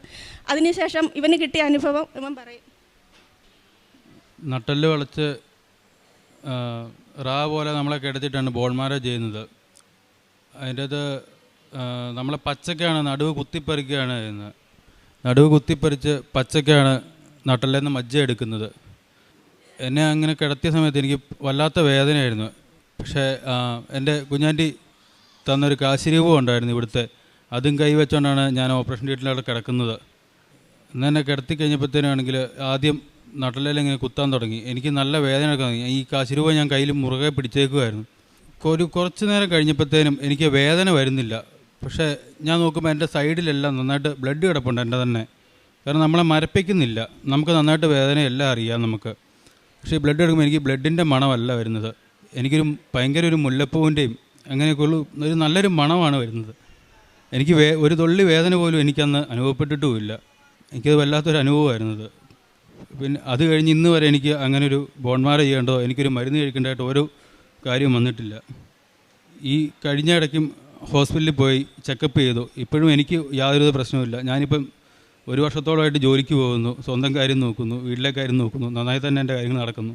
എല്ലാത്തിനും മാതാവിനും ഈശോയ്ക്കും ഒരുപാട് നന്ദി. എത്ര പറഞ്ഞാലും കടപ്പാടും മാറിയേരാ. പ്രേക്ഷിത പ്രവർത്തനത്തിൻ്റെ ഭാഗമായിട്ട് ഞാനിവിടുന്ന് പത്രം ആദ്യമൊക്കെ വാങ്ങിച്ചു കൊണ്ട് കടകളിലൊക്കെ കൊടുക്കുമായിരുന്നു, ഓട്ടോ സ്റ്റാൻഡിലുമൊക്കെ. പിന്നെ ആയപ്പം എൻ്റെ മനസ്സിൽ അത് മാറി. ഇപ്പം ഞാൻ 5 കെട്ട് പത്രം വാങ്ങി നമ്മുടെ നിത്യാരാധന ചാപ്പലിൽ പോകും. സമ്പൂർണ്ണ ജപമാല മുട്ടിൽമേൽ നിന്ന് ചൊല്ലി ഇവിടുന്ന് ഇറങ്ങിയാണ് ഓരോ പത്രവും ഞാൻ ഓരോരുത്തർക്കും കൊണ്ട് കൊടുക്കുന്നത്. ആ പത്രം കൊടുത്ത ഓരോ കുടുംബത്തെയും അത് വാങ്ങിച്ച ഓരോ വ്യക്തികളെ അവരുടെ കുഞ്ഞുങ്ങളെയും ഞാനിപ്പോൾ പ്രാർത്ഥിച്ച് സമർപ്പിക്കുകയാണ്. പിന്നെ കാരുണ്യ പ്രവൃത്തിയുടെ ഭാഗമായിട്ട് ഞാൻ 25 പൊതിച്ചോറ് വെച്ച് എല്ലാ മാസവും ഞങ്ങളുടെ കൃപാസനം മാതാവെന്നും പറഞ്ഞൊരു ഗ്രൂപ്പുണ്ട്. അതിൽ ബിനു എന്ന് പറയുന്ന വ്യക്തിയെ ഏൽപ്പിച്ച് ഞങ്ങളെല്ലാവരും കൂടെ സഹകരിച്ച് നല്ല രീതിയിൽ അത് മുന്നോട്ട് കൊണ്ടുപോകുന്നുണ്ട്. പിന്നെ ജപമാല ഞാൻ ഒരിക്കലും അത് മുടക്കാറില്ല.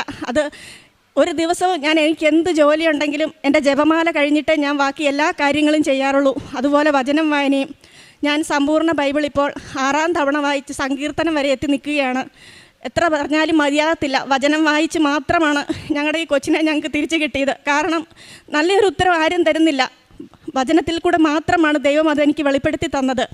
അതുപോലെ തന്നെ ഇവന് അസുഖം വന്ന സമയത്തെല്ലാം എൻ്റെ മക്കൾ 2 പേരും എൻ്റെ കൂട്ടത്തിൽ പത്രം കൊടുക്കാൻ വരികയും ഇവനിലുള്ള ആ സുഖപ്പെടലിൻ്റെ ഭാഗമായിട്ട് ഇവർക്ക് വീട്ടിലെല്ലാവർക്കും പൂർണ്ണ വിശ്വാസമായി. എൻ്റെ മക്കൾ 2 പേരും ഇപ്പോൾ ഉടമ്പടിയിലാണ് ജീവിക്കുന്നത്. ഇത്രയും അധികം അനുഗ്രഹങ്ങൾ തന്ന പരിശുദ്ധ അമ്മയ്ക്കും തിരുക്കുമാരനും കോടാനുകോടി നന്ദി പറയുന്നു. ജീവിതം മുഴുവൻ, കാരണം മരണം എന്തെത്തുന്നോ അതിൽ നിന്നല്ലാതെ ഉടമ്പടിയിൽ നിന്ന് എന്നെ വേർപെടുത്താൻ ഈ ലോകത്തിൽ ഇനി സാധിക്കത്തില്ല. അത്രമാത്രം മാതാവിനോട് കടപ്പെട്ടിരിക്കുകയാണ്.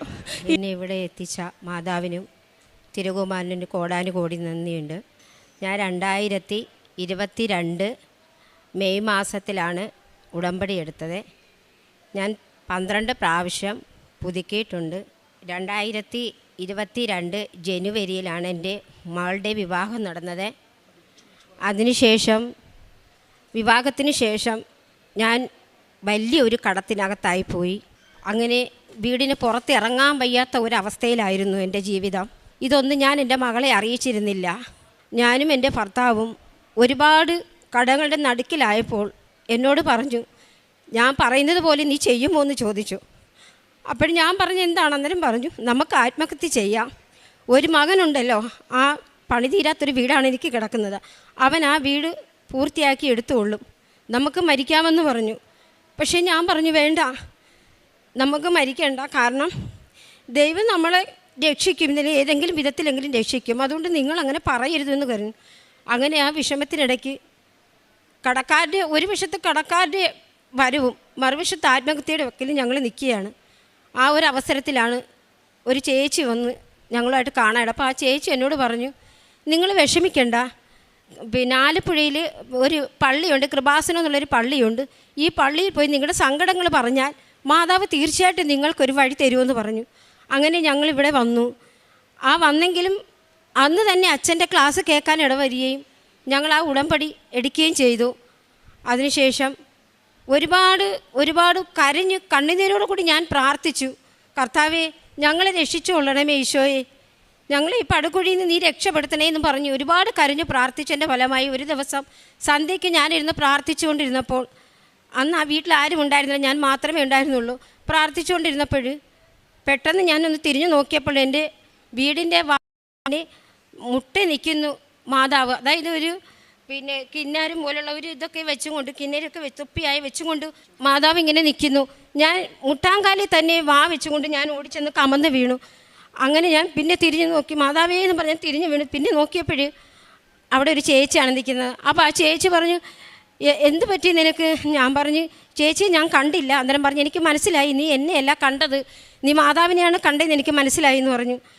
അങ്ങനെ അതിനുശേഷം പിന്നെ എൻ്റെ ജീവിതത്തിൽ ഓരോന്നും എനിക്ക് വരാൻ തുടങ്ങി, നല്ല നല്ല കാര്യങ്ങൾ വരാൻ എനിക്ക് തുടങ്ങി. കാരണം എനിക്കത് മനസ്സിലായി, മാതാവ് എൻ്റെ കൂടെ ഉണ്ട് എന്ന് എനിക്ക് മനസ്സിലായി. അതിനുശേഷം അങ്ങനെ ഞങ്ങൾ വീടിൻ്റെ പണിയും തുടങ്ങി. വീടിൻ്റെ പണി പൂർത്തിയായി, താമസവും ആരംഭിച്ചുകൊണ്ടിരിക്കുക. ഒരു ദിവസം കടക്കാർ എന്നിട്ടും ഞങ്ങളെ വിട്ടില്ല, എന്നാലും ഞങ്ങൾ അവിടെ താമസിച്ചു. അങ്ങനെ ഒരു ദിവസം പിന്നെ എന്നോട് വന്ന് പറഞ്ഞു, നമുക്ക് ഈ വീട് ഒറ്റയ്ക്ക് കൊടുക്കാം, കടക്കാരിൽ നിന്ന് രക്ഷപ്പെടാണ്ടേ. അങ്ങനെ ഞങ്ങൾ ആ വീട് ഒറ്റയ്ക്ക് കൊടുത്തുകൊണ്ട് ഞങ്ങൾ ദൂരേക്ക് മാറിപ്പോയി. അവിടെ നിന്ന് 2 ബസ് കയറിയാണ് ഞാൻ ജോലിക്ക് പോകുന്നത്. അങ്ങനെ ആ ഒരു ദിവസം കുറച്ച് നാൾ കഴിഞ്ഞപ്പോൾ ഇദ്ദേഹം പറഞ്ഞു, മാതാവ് ഉണ്ടായിരുന്നെങ്കിൽ നമുക്ക് ഇങ്ങനെ ഒരു സ്ഥിതി വരുത്തില്ലായിരുന്നല്ലോ എന്നും പറഞ്ഞു തള്ളി പറയേണ്ടി വന്നു. അപ്പോൾ ഞാനും പറഞ്ഞു ശരിയാണല്ലോ, പക്ഷേ ഞാനൊരു ഹിന്ദുവാണ്, എന്നാൽ തന്നെ ഞാൻ പറഞ്ഞു ശരിയാണല്ലോ എന്ന് പറഞ്ഞ് ഞാനും മാതാവിനെ തള്ളി പറഞ്ഞു. പക്ഷേ അതിൻ്റെ ഫലമായിട്ട് കുറച്ച് നാൾ കഴിഞ്ഞപ്പോൾ ഇദ്ദേഹത്തിന് സുഖമില്ലാതായി. അപ്പോഴെന്താണെന്ന് അറിയാൻ ഡോക്ടറെ അടുത്ത് കൊണ്ടുവന്നപ്പോഴാണ് അറിയുന്നത് ബ്ലഡ് ക്യാൻസറിൻ്റെ തുടക്കമാണെന്ന് പറഞ്ഞു. അപ്പോഴേ മനസ്സിലായി, മാതാവേ നീ എനിക്ക് തന്ന ശിക്ഷയാണോ ഇത്? അങ്ങനെ മാതാവിനോട് ക്ഷമ പറഞ്ഞു. അവസാനം വീണ്ടും ഞാൻ കരഞ്ഞു പറഞ്ഞുകൊണ്ട് മാതാവേ ഈ രോഗത്തിൽ നിന്ന് എൻ്റെ ഭർത്താവിനെ രക്ഷപ്പെടുത്തി തരണേ എന്ന് പറഞ്ഞു. അങ്ങനെ കുറച്ച് നാൾ കഴിഞ്ഞ് ഇദ്ദേഹം പറഞ്ഞു ഇനി ഞാൻ മണ്ണും മരുന്നും ഒന്നും കഴിക്കുന്നില്ല, മാതാവ് മാറ്റുന്നെങ്കിൽ മാറ്റട്ടെ എന്ന് കരുതി ഈ 2 വർഷം വരയ്ക്കും ഇദ്ദേഹം പിന്നെ ആശുപത്രിയിലോട്ട് പോയില്ല. എൻ്റെ മനസ്സിൽ പേടിയുണ്ടായിരുന്നു, ദൈവമേ ഇങ്ങനെ ആശുപത്രി പോകുന്നില്ലല്ലോ. എന്നിട്ട് ഞാൻ ദൈവത്തോട് കരഞ്ഞപേക്ഷിച്ചു, മാതാവേ ഒരു രോഗവും കൊടുക്കരുതേ എന്ന് പറഞ്ഞു. ഒരു ഗുളിക പോലും അതായത് കഴിച്ചിരുന്നില്ല ആ സമയത്ത്. ആ 2 വർഷം കഴിഞ്ഞതിന് ശേഷം ഇപ്പം ഈ കഴിഞ്ഞ 2 മാസം ആയതേ ഉള്ളൂ, വയറെല്ലാം കൂടെ ഊതിപ്പെരുവി ഒരു വല്ലാത്ത അവസ്ഥയിലായി. അപ്പം പറഞ്ഞ് എനിക്ക് തീരെ വയ്യാന്ന് പറഞ്ഞു. അങ്ങനെ ഞാൻ പിന്നെ വെഞ്ചരിച്ച ഉപ്പും തൈലവും എടുത്ത് ഉപ്പ് നാക്കയിലിട്ട് കൊടുത്തിട്ട് തൈലം കുരിശ് വരച്ചുകൊണ്ട് ഞാൻ പറഞ്ഞു, മാതാവേ ഈ പോകുന്ന കണക്ക് ഞങ്ങൾ തിരിച്ച് സന്തോഷത്തോടെ എൻ്റെ വീട്ടിൽ തിരിച്ചെത്തണമെന്ന് പറഞ്ഞു. അങ്ങനെ ഞങ്ങൾ അവിടുന്ന് പോയി. ആ ട്രെയിനിലിരുന്നപ്പോൾ ഒരുപാട് യാത്രക്കാർ ഉണ്ടായിരുന്നു. എൻ്റെ നടുക്ക് ഞാൻ ഇരിക്കുകയാണ്. എൻ്റെ കയ്യിലാണെങ്കിൽ ഈ ഫയലെല്ലാം എൻ്റെ കയ്യിലിരിക്കുക. അപ്പോഴും ഞാൻ അവിടെ ഇരുന്നുണ്ട് മാതാവിനോട് ഉള്ളൊരുങ്ങി ഞാൻ കരഞ്ഞ് പ്രാർത്ഥിച്ചുകൊണ്ടേയിരുന്നു. അന്നേരം ആ നിമിഷം എൻ്റെ കണ്ണിൽ പെട്ടെന്ന് ഒരു പ്രകാശം വന്നു കയറി. എനിക്ക് ഒന്നും കാണാൻ പറ്റുന്നില്ല, ആരെയും കാണാൻ പറ്റുന്നില്ല, പക്ഷേ എൻ്റെ കയ്യിലിരിക്കുന്ന ഫയല് മാത്രം എനിക്ക് കാണാം. അപ്പോഴും 1/2 മണിക്കൂർ നേരം ഞാനിങ്ങനെ ഈ മരവിച്ചിരുന്നു പോയി. അപ്പോഴെനിക്ക് മനസ്സിലായി ഈ മാതാവ് എൻ്റെ കൂടെ തന്നെയുണ്ട്, എൻ്റെ ഭർത്താവിന് ഒരു രോഗവും കാണത്തില്ല എന്ന്. അതുപോലെ ഹോസ്പിറ്റലിൽ ചെന്നു. അവിടെ ചെന്നപ്പോഴും ഡോക്ടർ പറഞ്ഞു എന്തെങ്കിലും അസുഖമുണ്ടെങ്കിൽ 3 മണിക്കൂർ കഴിഞ്ഞ് ഈ റിസൾട്ട് വരുമ്പോൾ പറയാൻ പറ്റൂ, അതല്ല ഒന്നുമില്ലെന്നുണ്ടെങ്കിൽ പെട്ടെന്ന് ഈ റിസൾട്ട് കിട്ടുമെന്ന് പറഞ്ഞു, 2 മണിക്കൂറിനകം കിട്ടുമെന്ന് പറഞ്ഞു. പക്ഷേ ഞാൻ അവിടെ ഇരുന്നു ജപമാല ചൊല്ലി പ്രാർത്ഥിച്ചതിൻ്റെ ഫലമായിട്ട് എന്താ ഒരു 15 മിനിറ്റ് കൊണ്ട് എനിക്ക് റിസൾട്ട് വന്നു. എൻ്റെ ഭർത്താവിന് ഒരു രോഗവുമില്ലെന്ന്. അതോടെ എൻ്റെ മാതാവിനോട് ഞാൻ നന്ദി പറഞ്ഞു. അത് കഴിഞ്ഞ് എൻ്റെ നഷ്ടപ്പെട്ടൊരു വാഹനം എനിക്ക് നഷ്ടപ്പെട്ടിരുന്ന തിരിച്ചു കിട്ടുമെന്ന് പോലും ഇല്ലായിരുന്നു. അങ്ങനെ ഒരു സുപ്രഭാതത്തിൽ മാതാവ് അതിനും എനിക്കൊരു വഴി കാണിച്ചു തന്നു. ആ വാഹനം ഞാൻ തിരിച്ചെടുത്തു. അതിനുശേഷം ഞാൻ ഒരുപാട് അനുഗ്രഹങ്ങൾ മാതാവ് എനിക്ക് തരുമെന്ന് ഞാൻ പ്രാർത്ഥിച്ചുകൊണ്ടിരിക്കുമ്പോൾ നല്ല മുല്ലപ്പൂവിൻ്റെ മണങ്ങൾ വരും. അപ്പോൾ എനിക്ക് മനസ്സിലാവും മാതാവാണിത് വരുന്നത്. കൂടെ പ്രകാശവും എൻ്റെ കണ്ണിലടിക്കാൻ. അപ്പോഴും ഞാൻ പറയും മാതാവ് എൻ്റെ കൂടെയുണ്ട്, തിരുകുമാരനും എൻ്റെ കൂടെയുണ്ട്. ഞാൻ എല്ലാ ആൾക്കാരോടും ഞാനത് പറഞ്ഞു കൊടുന്നു. അപ്പോഴെല്ലാവരും അത് സുപ്രഭേ നിൻ്റെ കൂടെ എന്തായാലും മാതാവ് നിന്നെ കൈവിടത്തില്ല, നിൻ്റെ കൂടെ ഉണ്ടെന്ന് പറഞ്ഞു. അതാണ് ആ ഒരു വിശ്വാസത്തിൽ ഞാൻ ഇന്നും ജീവിക്കുന്നു. അതുപോലെ തന്നെ ഞാൻ പിന്നെ ഉപവാസം മുടങ്ങാതെ ഞാൻ ഉപവാസം എടുക്കാറുണ്ട്. 5 മണിക്ക് 4:30 എണീച്ച് ബൈബിള് വായിക്കും. 5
ഞാൻ എൻ്റെ വൃക്ക വയ്ക്കാൻ പോവാ.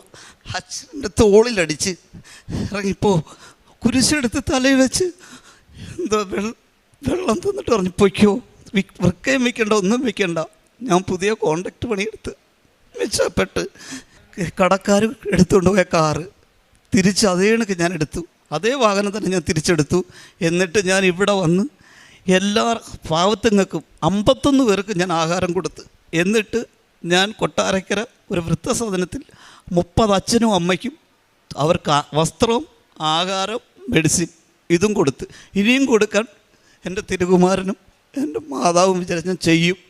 എനിക്ക് സമ്പാദ്യം ഒന്നുമില്ലെങ്കിലും എൻ്റെ വീട് ഞാൻ തിരിച്ചെടുത്തിട്ടില്ല, എന്നാലും ഞാൻ ചെയ്യാൻ മനസ്സാണ്. ഞാൻ എൻ്റെ വീട്ടിൽ കഥ അടച്ചിട്ടിരിക്കും. എൻ്റെ മോളും മരുമോനും വന്ന് ഫോണിൽ വിളിച്ചെങ്കിലേ ഞാൻ കഥ തുറക്കത്തുള്ളൂ. കഥ അടച്ചിട്ടിരുന്നിട്ട് ഞാൻ എല്ലാ ഞായറാഴ്ച ആകുമ്പം ഫ്രീ ആണല്ലോ, കടക്കാർ വീട്ടിൽ തിരക്കി വരും. പക്ഷേ ഞാൻ 3:30 അവിടെ നിന്ന് ട്രെയിൻ കയറും, ഇവിടെ വരും. എല്ലാ ഞായറാഴ്ചയും ഇവിടെ വന്നിരുന്നിട്ട് വൈകുന്നേരം ഞാൻ തിരിച്ച് വീട്ടിൽ ചെല്ലും. കടക്കാരൊതുങ്ങി. പിന്നത്തെ ദിവസങ്ങളിൽ ഇദ്ദേഹം ജോലിക്ക് പോവും, അംഗനവാടിയിലാണ് ജോലി, മോനും ജോലിക്ക് പോവും, ഞാൻ ഒറ്റയ്ക്കേ ഉള്ളൂ. കഥകടച്ചകത്ത് കയറി ഫാൻ പോലും എടുത്തില്ല, ഫാനിട്ടാൽ സൗണ്ട് കേൾക്കും വിളി. അങ്ങനെ കഴിഞ്ഞവനാണ് ഞാൻ. ഇന്ന് പൊന്നുമാതാവ് എന്നെ നല്ല രീതി ഇത്ര ഇവിടെ കൊണ്ടെത്തിച്ച്, നന്ദി, ഒരുപാട് നന്ദി. എൻ്റെ അസുഖം എനിക്ക് പൂർണ്ണമായിട്ടും മാറി. എൻ്റെ വയറ് ഡമ്മെന്ന് നിന്നെയാണ്. എന്നെ ഇപ്പോൾ ചെക്കപ്പിന് കൊണ്ടുപോയപ്പോൾ ഞാൻ മരുന്നൊന്നും മരുന്ന് കഴിക്കാൻ ഒക്കത്തില്ല. 17,000 രൂപ വേണം ബ്ലഡ് മാറണമെങ്കിൽ. ഇത്രയും കടത്തിനുണ്ടെങ്കിൽ ഞാൻ എവിടെ നിന്ന് മാറും 17,000 രൂപ? ഞാൻ ഇവരോടൊന്നും പറയാതെ അടങ്ങിയിരുന്ന്, എന്നിട്ട് ഇദ്ദേഹം എനിക്ക് തരുന്ന തൈലും ഉപ്പുവാ എൻ്റെ മരുന്ന്. എന്നെ ഹോസ്പിറ്റലിൽ കൊണ്ടുപോയി ഡോക്ടർ വയറ് ഞെക്കി നോക്കിയിട്ട് പറഞ്ഞ് കൂടിക്കിടക്കുവാണല്ലോ, പെട്ടെന്ന് ബ്ലഡ് ടെസ്റ്റ് ചെയ്തിട്ടോ തീരുമാനിക്കാം. ഈ ഡിപ്പാർട്ട്മെൻറ്റ് ചെല്ലുമ്പോൾ തന്നെ ഞാൻ ചോദിക്കുന്നത്, ഈ ഏത് ഡിപ്പാർട്ട്മെൻറ്റാണ്? ഞാൻ സിസ്റ്ററോട് ചോദിച്ചാൽ പറഞ്ഞു ഇത് ക്യാൻസറിൻ്റെ. ഞാൻ അന്നേരം ചേട്ടാ പേടിക്കല്ലേ എന്ന് പറഞ്ഞ്. അന്നേരം ഞാൻ ഇദ്ദേഹത്തിനോട് പറഞ്ഞില്ല. ഇദ്ദേഹം ഉടനെ ഉപ്പെടുത്ത് എൻ്റെ വായിലിട്ട് തൈലും വെച്ച് കുരിശും വരച്ച് എൻ്റെ പള്ളയിലും വരച്ച് കയറ്റി. ഞാൻ ചോദിച്ചു, മോളെ ഇതിൻ്റെ റിസൾട്ട് എപ്പോൾ കിട്ടും? ചേട്ടാ റിസൾട്ട് അസുഖം ഉണ്ടെങ്കിൽ 3 മണിക്കൂർ. ഞാൻ അവിടെ ഇരുന്ന് പ്രാർത്ഥിച്ച്, മാതാവിൻ്റെ ഈ വിരലിൽ നിന്ന് ഞാൻ മുത്തമിട്ട് പ്രാർത്ഥിച്ച് അവസാനം 15 മിനിറ്റ് ആയപ്പോൾ റിസൾട്ട് വന്ന്. ഞാൻ ഓടിച്ചെന്ന് പറഞ്ഞു, ഒരു അസുഖമില്ല, പൊയ്ക്കോളാൻ. ഞാൻ ജോലി കഴിഞ്ഞ് 4 മണിയാകുമ്പോഴാണ് പത്രം വിതരണം ചെയ്യുന്നത്. 2 ദിവസം കൊണ്ട് ഞാൻ പത്രം കൊടുത്തു തീർക്കും. അപ്പോഴാൾക്കാർ എല്ലാ മാസവും ഞാൻ ഇവിടെ വന്ന് പത്രം മേടിക്കാറുണ്ട്. ഒരു മാസം കിട്ടിയില്ല എന്നുണ്ടെങ്കിൽ ഓരോരുത്തർ എന്നെ വിളിച്ച് ചോദിക്കുക എന്താണ് പത്രം തരാത്തതെന്ന് നോക്കി. അങ്ങനെ ഞാൻ അവർക്ക് കൊടുക്കാറുണ്ട്. അതുപോലെ തന്നെ എൻ്റെ കൂടെ ജോലി ചെയ്യുന്ന ഒരു കൊച്ചിന് കൈക്ക് വേദന വന്നപ്പോൾ ഞാൻ പറഞ്ഞു ഹോസ്പിറ്റലിൽ കൊണ്ട് കാണിക്കാൻ പറഞ്ഞു. കാണിച്ചപ്പോൾ അതിനൊരു മുഴയായിരുന്നു. അപ്പോൾ അതിന് പേടിയായിരുന്നു, അത് ക്യാൻസർ വല്ലതും ആണോന്ന്. ഞാൻ പറഞ്ഞു പേടിക്കേണ്ട, ഞാൻ മാതാവിനോട് പ്രാർത്ഥിച്ചോളാം. അപ്പോൾ ആ കൊച്ചു പറഞ്ഞു ചേച്ചി ഒന്ന് പ്രാർത്ഥിച്ചോണേ ചേച്ചി. അപ്പോൾ ഞാൻ പറഞ്ഞു എൻ്റെ കയ്യിലൊരു കാശുരൂപമുണ്ട്, ഇത് കൈ വെച്ച് പിടിച്ചുകൊണ്ട് മാതാവിനെ വിളിച്ചുകൊണ്ട് പൊയ്ക്കോളാൻ പറഞ്ഞു. അങ്ങനെ അത് വെച്ചുകൊണ്ട് ഹോസ്പിറ്റലിൽ പോയി. അത് തിരിച്ചു വന്നപ്പോൾ അതിൻ്റെ റിസൾട്ട് വന്നു, അതിന് ഒരു കുഴപ്പവുമില്ല. അങ്ങനെ അതിവിടെ വന്ന് മാതാവിനോട് വന്ന് പ്രാർത്ഥിച്ചു. എല്ലാത്തിനും മാതാവിനും ഈശോയ്ക്കും. പേര് ലിജി തോമസ്. എൻ്റെ സ്ഥലം കൊരട്ടി സെൻറ്റ് മേരീസ് ഫോറാനപ്പള്ളി ഇടവകമാണ്. ഇതെൻ്റെ പരിശുദ്ധമായ ആൾക്കാരിൽ എൻ്റെ ഇത് 2ാമത്തെ സാക്ഷ്യമാണ്. എൻ്റെ ഈ മകള് പേര് റോസ്മരിയ തോമസ്. എൻ്റെ മകൾ BSc നഴ്സിംഗ് കഴിഞ്ഞിട്ട് 2 വർഷം കഴിഞ്ഞു. അന്ന് മുതൽ വിദേശത്തേക്ക് പോകണമെന്ന് വളരെയധികം ആഗ്രഹിച്ചിരുന്നു. മോള് പഠിച്ച് പാസ്സായ ഉടനെ തന്നെ തൃശ്ശൂർ ഒരു ഹോസ്പിറ്റലിൽ ജോലിക്ക് കയറി. OET എഴുതാൻ വേണ്ടി കുറച്ച് നാൾ കഴിഞ്ഞപ്പോൾ മോള് റിസൈൻ വെച്ചു. OET ഒരു പ്രാവശ്യം എഴുതി കിട്ടിയില്ല. പക്ഷേ അപ്പോൾ തന്നെ സൈപ്രസ് എന്നൊരു വിദേശ രാജ്യത്തേക്ക് പോകാനായിട്ട് മോൾക്ക് ജോബ് ഓഫർ വന്നു. 2 ഇൻ്റർവ്യൂ അറ്റൻഡ് ചെയ്തു, എല്ലാം കഴിഞ്ഞു. അവർ പറഞ്ഞു ഒരു 3 to 5 മാസം വരെയാണ് പ്രോസസ്സിങ് ടൈം, അതിനുള്ളിൽ പോകാൻ സാധിക്കും. അതിൻ്റെ പേരിൽ വേറൊരു ഹോസ്പിറ്റലിൽ ജോലിക്ക് കയറണ്ട, കാരണം പെട്ടെന്ന് വിസ വന്നാൽ അവിടുന്ന് റിസൈൻ ചെയ്യാൻ ബുദ്ധിമുട്ടായിരിക്കും എന്ന് പറഞ്ഞു. അതുകൊണ്ട് മോള് വേറെ എങ്ങും ജോലിക്ക് പോയില്ല. പക്ഷേ 3, 5 മാസവും 6, 7, 8 മാസം കഴിഞ്ഞിട്ടും ഒരു പേപ്പർ വർക്കിൽ അതൊരു പുരോഗതി ഉണ്ടായില്ല. ഞങ്ങൾ വിളിച്ചു ചോദിക്കുമ്പോൾ ഏജൻസി പറയും അത് ഇന്നാവും നാളെ ആവുമെന്നും പറഞ്ഞ്. അപ്പോൾ എൻ്റെ മോള് വളരെയധികം വിഷമിച്ചു. ഇനി എന്ത് ചെയ്യും, വേറെ ഒരു ഹോസ്പിറ്റലിലെങ്ങും ജോലിക്കും കയറിയില്ല, ഗ്യാപ്പാവുന്നു. എല്ലാവരും ചോദിക്കുന്നു BSc നഴ്സിംഗ് പഠിച്ചിട്ട് എന്താ വീട്ടിലിരിക്കണേ, വേറെ എങ്ങും പോകാത്തതെന്ന്. അപ്പോൾ ഞങ്ങൾ ഈ പോണ കാര്യം ആരുടെ അടുത്തും പറഞ്ഞിട്ടുണ്ടായിരുന്നില്ല. അത് ജനുവരി 25, 2025 ജനുവരിയിൽ ഞങ്ങളുടെ വീടിനടുത്തുള്ള ഒരു നീതി ക്ലിനിക്കിൽ എൻ്റെ മോള് അവിടെ ജോലിക്ക് കയറി. അപ്പോഴെല്ലാവരും പറഞ്ഞു ഇതെന്താണ് ഈ ക്ലിനിക്കിലെല്ലാം ജോലിക്ക് കയറിയേക്കണേന്ന്. പക്ഷേ ഇനി എവിടേക്ക് പല സ്ഥലത്തേക്കും, അതിനിടയിൽ മാൾട്ട, അയർലൻഡ്, അങ്ങനെ പല സ്ഥലത്തേക്കും പോകാനതിനെക്കുറിച്ച് നോക്കിയിരുന്നു. മാൾട്ടയിൽ നിന്നൊരു ഇൻ്റർവ്യൂ മോള് പാസ്സായിരുന്നു. പക്ഷെ അവൾക്ക് മാൾട്ടയ്ക്ക് പോകാൻ എന്തുകൊണ്ടോ അത്ര ഇഷ്ടമില്ലായിരുന്നു. അത് കഴിഞ്ഞ് ഞാൻ എൻ്റെ മോളോട് പറഞ്ഞു മോൾ വിഷമിക്കേണ്ട, മോൾക്ക് എന്ത് തന്നെയായാലും മാതാവ് ഏറ്റവും ബെസ്റ്റ് മാത്രമേ തരുകയുള്ളൂ എന്ന് ഞാൻ പറഞ്ഞിരുന്നു. അതിന് ഏത് രാജ്യത്തേക്ക് പോകണമെന്ന് ഞങ്ങൾക്കൊരു തീരുമാനമെടുക്കാൻ സാധിക്കുന്നുണ്ടായിരുന്നില്ല. അപ്പം ഞാനിവിടെ വന്ന് കൃപാസനത്തിൽ വന്ന് പ്രാർത്ഥിച്ച് ഞാൻ വീട്ടിൽ പോയപ്പോൾ ഞാൻ എൻ്റെ മകളുടെ അടുത്ത് പറഞ്ഞു ഇന്ന് ആരാണ് നമ്മളെ വിളിക്കണമെന്ന് വെച്ചാൽ ആ രാജ്യത്തേക്കായിരിക്കും ദൈവം നമ്മൾക്ക് പോകാൻ ഉദ്ദേശിച്ചിരിക്കണമെന്ന് പറഞ്ഞു. അന്ന് വൈകിട്ട് അവളുടെ ഒരു കൂട്ടുകാരി വിളിച്ചു യു കെയിൽ നിന്ന്. അപ്പം നമ്മൾ പറഞ്ഞു അമ്മച്ചി ഇത് UK നിന്നാണോ വിളി വന്നതാണ്. അമ്മച്ചി പറഞ്ഞ പ്രകാരം അവിടേക്ക് പോകാനായിരിക്കുമോ എനിക്ക് ഈ മാതാവിൻ്റെ ഇഷ്ടം. അങ്ങനെ ഞങ്ങൾ ഒരു ഏജൻസിയിൽ നിന്ന് ഒരു കുട്ടി ഞങ്ങളെ വിളിച്ചിട്ട് വെച്ചു MSc നഴ്സിങ്ങിന് പോകാനായിട്ട് ആഗ്രഹിക്കുന്നുണ്ടെന്ന്. പക്ഷേ ഒരിക്കലും ഞങ്ങൾക്ക് അങ്ങനെ ഒരു ഓപ്ഷൻ ഞങ്ങളുടെ മനസ്സിലുണ്ടായിരുന്നില്ല. പക്ഷേ MSc നഴ്സിങ്ങിന് പോകണമെങ്കിലും ജോബ് വിസയ്ക്ക് പോണ പോലെ തന്നെ ഒരു വർഷത്തെ വർക്ക് എക്സ്പീരിയൻസും സ്റ്റിൽ വർക്കിംഗ് കാണിക്കണമായിരുന്നു. പക്ഷേ മോള് ഒരു ക്ലിനിക്ക് ജോലിക്ക് കയറിയതുകൊണ്ട് മാതാവിൻ്റെ ഇടം കൊണ്ട് അവിടെ നിന്ന് അവൾക്ക് സ്റ്റിൽ വർക്കിംഗ് കിട്ടുകയും എല്ലാ പേപ്പർ വർക്കും നടത്തുകയും ചെയ്തു ഞങ്ങൾ. പക്ഷേ 2 ഇൻ്റർവ്യൂ ഉണ്ടായിരുന്നു. അതിലൊരു ഇൻ്റർവ്യൂ അവൾക്ക് വളരെയധികം ബുദ്ധിമുട്ടായിരുന്നു. അപ്പം അവൾ പറഞ്ഞു, അമ്മച്ചി ഇതും എൻ്റെ കയ്യിൽ നിന്ന് പോയി, കാരണം എനിക്ക് ആ ഇൻ്റർവ്യൂ ഭയങ്കര ബുദ്ധിമുട്ടായിരുന്നു, എനിക്ക് കിട്ടുമെന്ന് യാതൊരു ഉറപ്പില്ല. ഞാൻ പറഞ്ഞു, മോൾക്ക് ദൈവം അതാണ് തീരുമാനിച്ചെങ്കിൽ ദൈവം നിനക്ക് എന്തായാലും തീർച്ചയായും തരുമെന്ന് ഞാൻ പറഞ്ഞിരുന്നു. അപ്പോൾ UK പോകണമെന്ന് പറഞ്ഞപ്പോൾ എല്ലാവരും പറഞ്ഞു, എന്താ നിങ്ങൾ UK ചൂസ് ചെയ്തത്, അവിടെ ഇപ്പോൾ പല പ്രശ്നങ്ങളും നടക്കുന്നുണ്ടല്ലോ എന്ന്. ഞാനപ്പോൾ എൻ്റെ മാതാവിനോട് പ്രാർത്ഥിച്ച് ഞാൻ ബൈബിളെടുത്ത് വായിച്ചു, മാതാവേ ഞങ്ങൾക്കൊരു വഴി പറഞ്ഞു തരണം, ഞങ്ങൾ എന്ത് ചെയ്യണമെന്ന്. അപ്പോൾ എനിക്ക് കിട്ടിയ വചനം മാർക്കോസിൻ്റെ സുവിശേഷം 1-2 വാക്യമായിരുന്നു.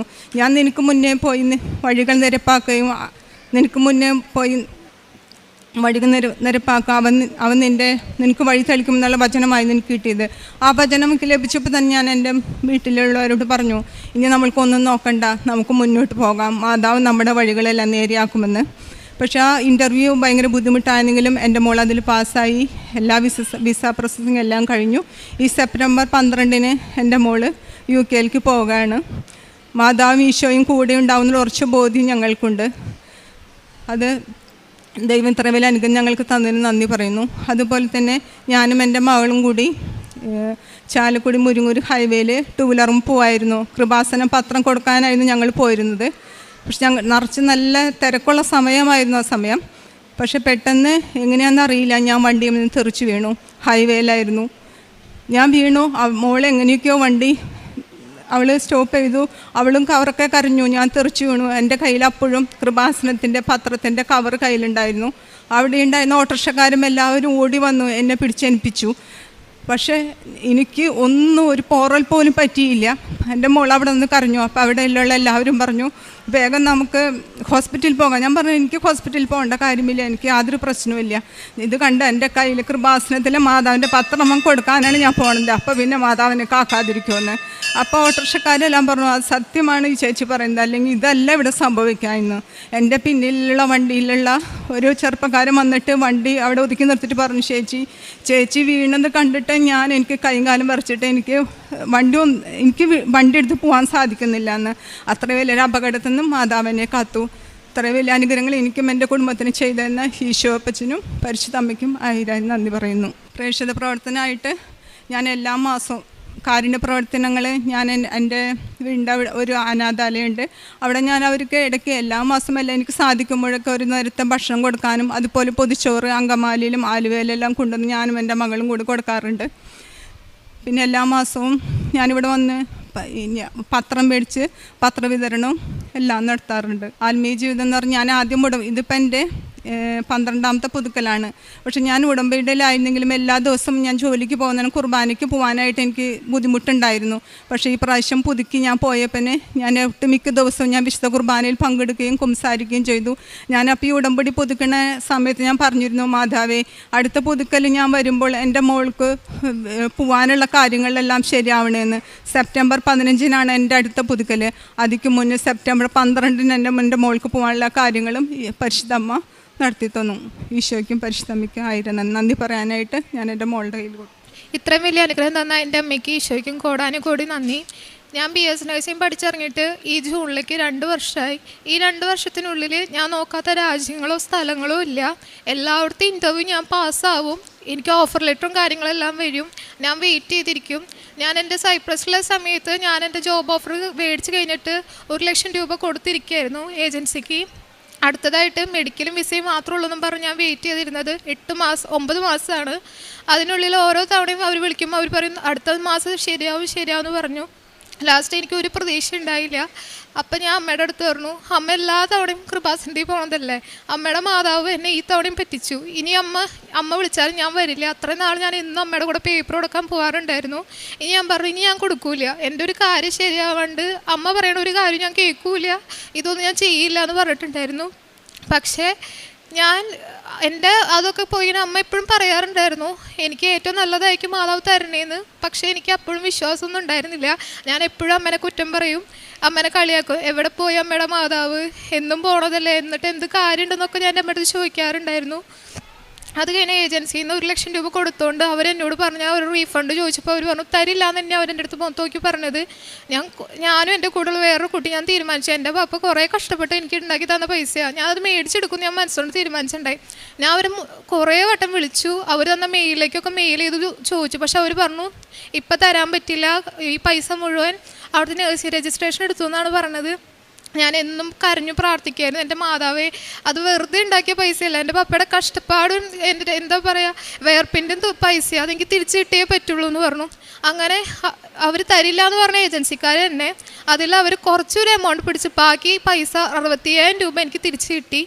ഞാൻ ഒട്ടും പ്രതീക്ഷിക്കാത്തൊരു കാര്യം, മനസ്സിലാഗ്രഹിച്ചിട്ടുണ്ട് MS നഴ്സിങ്ങിന് പോകാൻ പറ്റണമെന്ന്. പക്ഷേ എൻ്റെ അനിയത്തിയും മെഡിസിൻ പഠിക്കണം, ഞങ്ങൾ രണ്ടാളും ഒരുമിച്ച് പഠിക്കണം, കാരണം പറ്റില്ല എന്ന് വിചാരിച്ചേ. അത്ര സാമ്പത്തിക സ്ഥിതിയുള്ള ഫാമിലി അല്ല, ഞങ്ങളൊരു മിഡിൽ ക്ലാസ് ഫാമിലിയാണ്. ദൈവം ഞങ്ങൾ അനുവദിച്ചുകൊണ്ട് മാത്രമാണ് എനിക്ക് ഈ സെപ്റ്റംബർ 12-ന് ഞാൻ കഴിഞ്ഞ വർഷം 2024 സെപ്റ്റംബറിൽ കുറേ ആഗ്രഹിച്ചിട്ടുണ്ട്. കഴിഞ്ഞ സെപ്റ്റംബറിനുള്ളിൽ 8-ാം തീയതിക്കുള്ളിൽ ഒന്ന് കയറി പോകണമെന്ന് ഞാൻ കുറേ സ്വപ്നം കണ്ടിട്ടുണ്ട്.